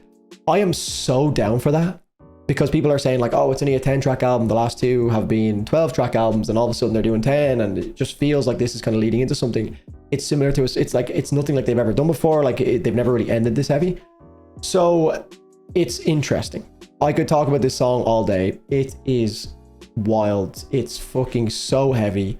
It literally devolved me in real time when I listened to it for the first time, and I absolutely adore it. It's surprising to me that it's so low, because not only is the heavy part really, really good, the infinite bass like chorus and the melody and the beautiful section in the bridge is so gorgeous. Like there's just so many beautiful moments in the song. It's melodic, it's beautiful. It has the moment with the water dripping down, and then it just takes off, and it just finds a way to keep getting heavier.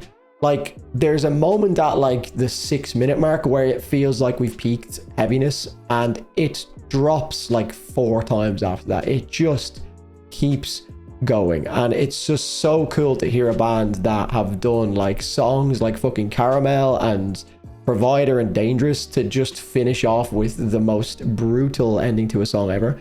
And it feels more heavy because they don't just rely on that. Like this feels heavier than like the majority of the deathcore bands that are releasing just like, you know, 35-minute long albums of just like the most violent screams and noises and breakdowns, because it's spaced out. It's very well done.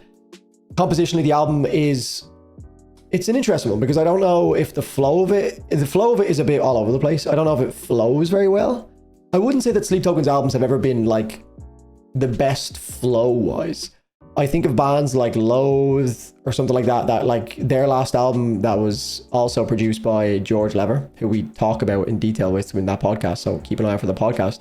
That album feels a lot more like thematically based, and it follows the same theme throughout musically. This one doesn't feel at all like it follows the same theme musically, so it's very hard to kind of tie those pieces together. So by default, it's never going to feel that cohesive, because we've got like 67 different genres in here. But yeah, man, I've talked for so long, and I guess just like without being too technical, I love this album. I think it's absolutely, I mean, I don't think I needed to say that. And like, oh my God, you know, people aren't waiting to the end of this video to see if I liked the album. If they've seen the video of me reacting to it, they know I like it.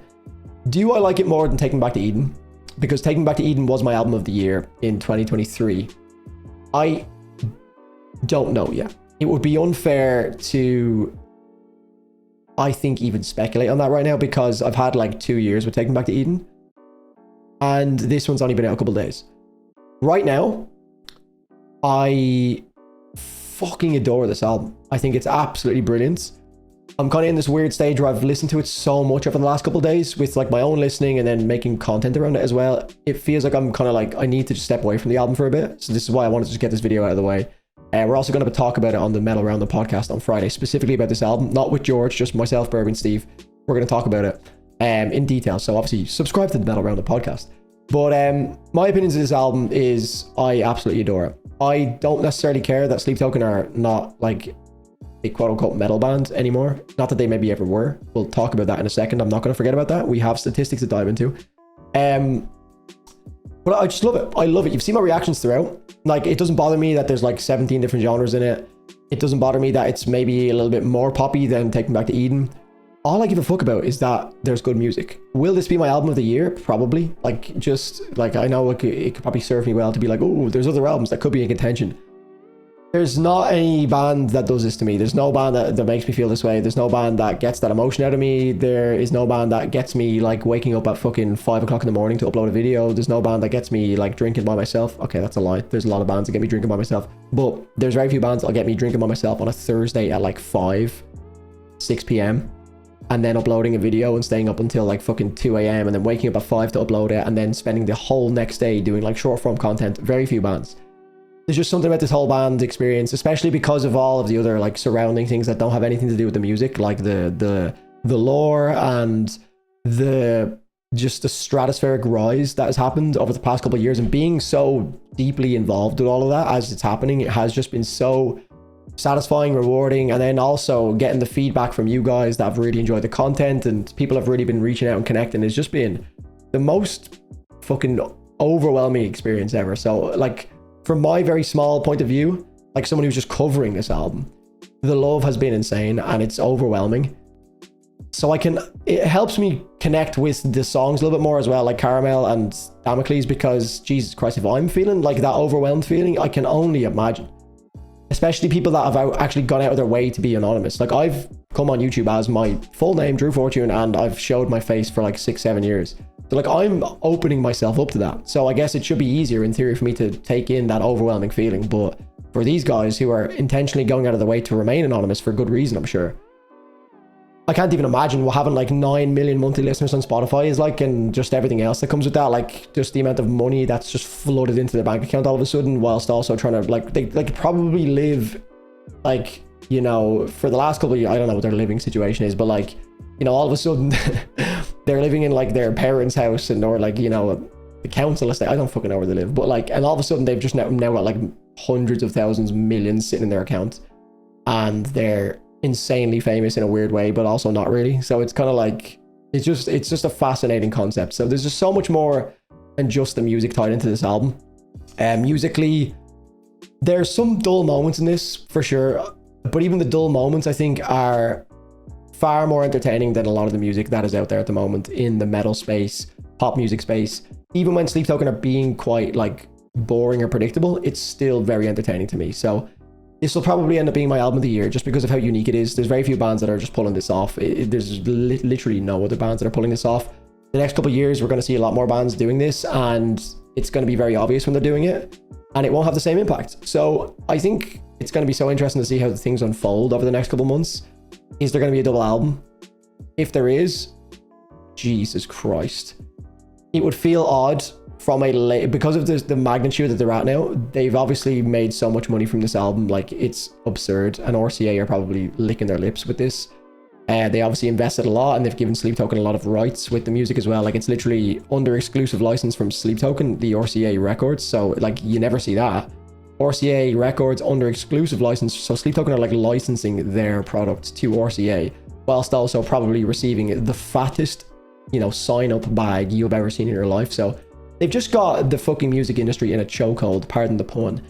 And it's absolutely unbelievable to see. So the double album thing, to be like brutally honest, as much as I love to see it happen, I don't think it's going to happen anytime soon.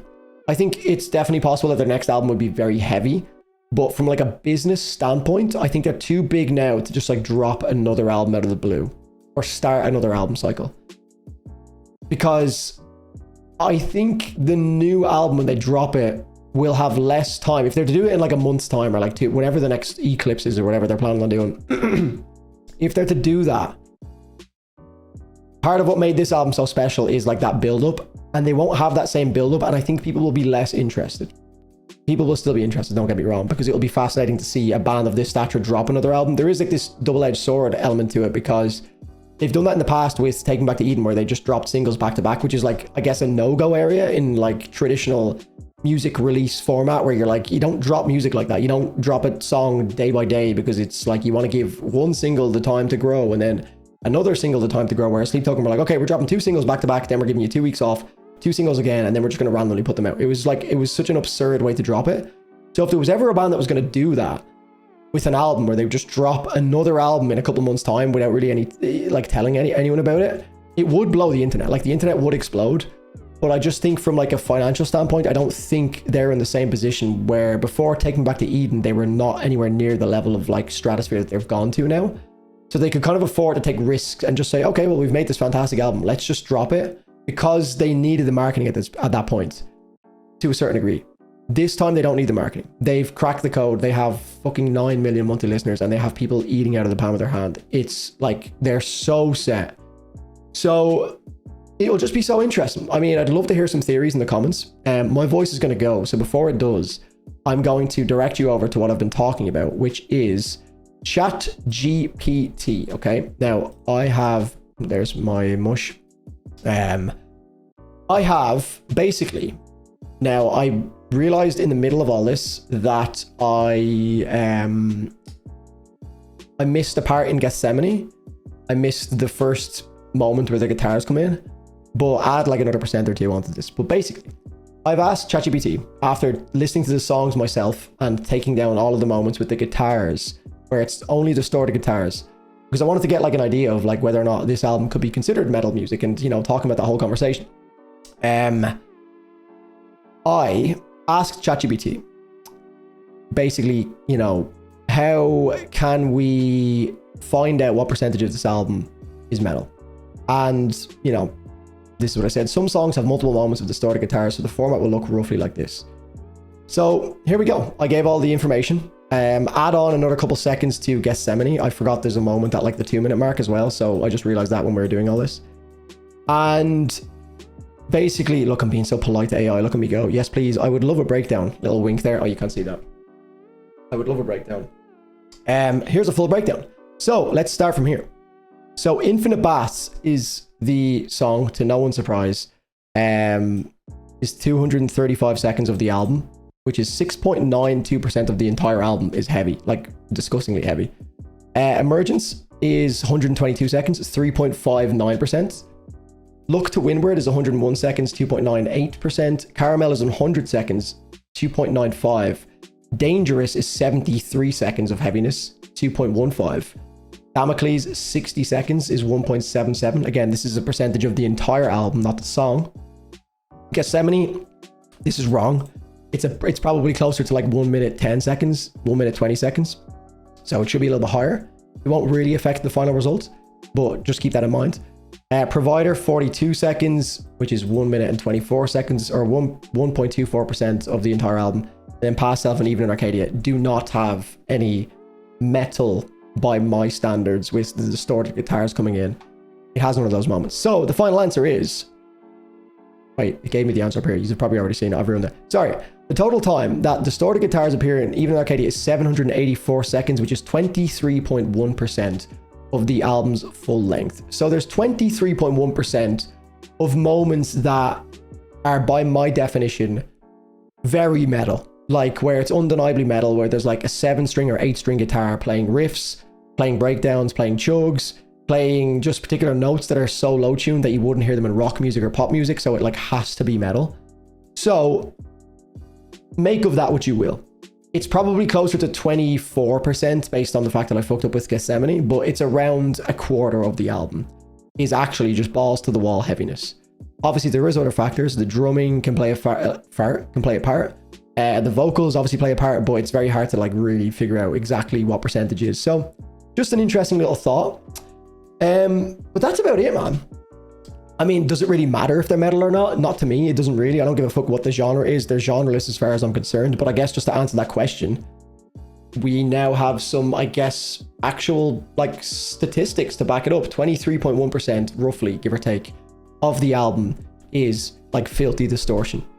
So, I mean, you can make of that what you will. Does 1/4 of an album being like filled with 8 and 7-string guitars mean that an album is a metal album? Maybe it doesn't. But that's where I'm ending. Guys, let me go back to this screen. Let's go back to where we started. This mush. I'm going to put myself on top of myself here, okay? That is the end of the video.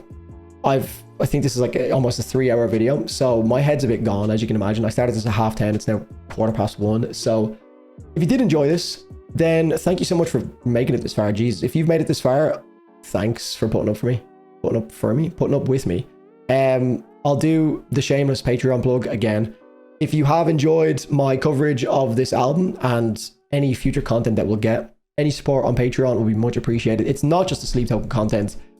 It's fucking hundreds of album reactions that I've done over the years. So you might find a lot more content that you'll be interested in. It's long form content like this where I just yap and I talk and I go into detail about stuff I'm passionate about. So if you're interested, my Patreon link will be in the description. much appreciated. If not, that's completely fine as well. I completely get it. Leave a like in the video if you've gotten this far. Maybe subscribe to the channel if you've enjoyed my breakdowns of Sleep Token's music so far. And you know what? I'm looking forward to a bit of a break away from Sleep Token now, just to kind of give myself some space, because it's been very head on for the last 3 months, 4 months.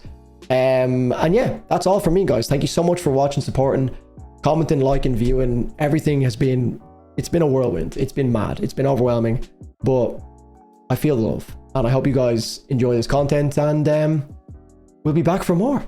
I'm sure this isn't the end of the journey, lads. So yeah, thanks so much for watching. Love yous. I'll chat to you soon. Cheers.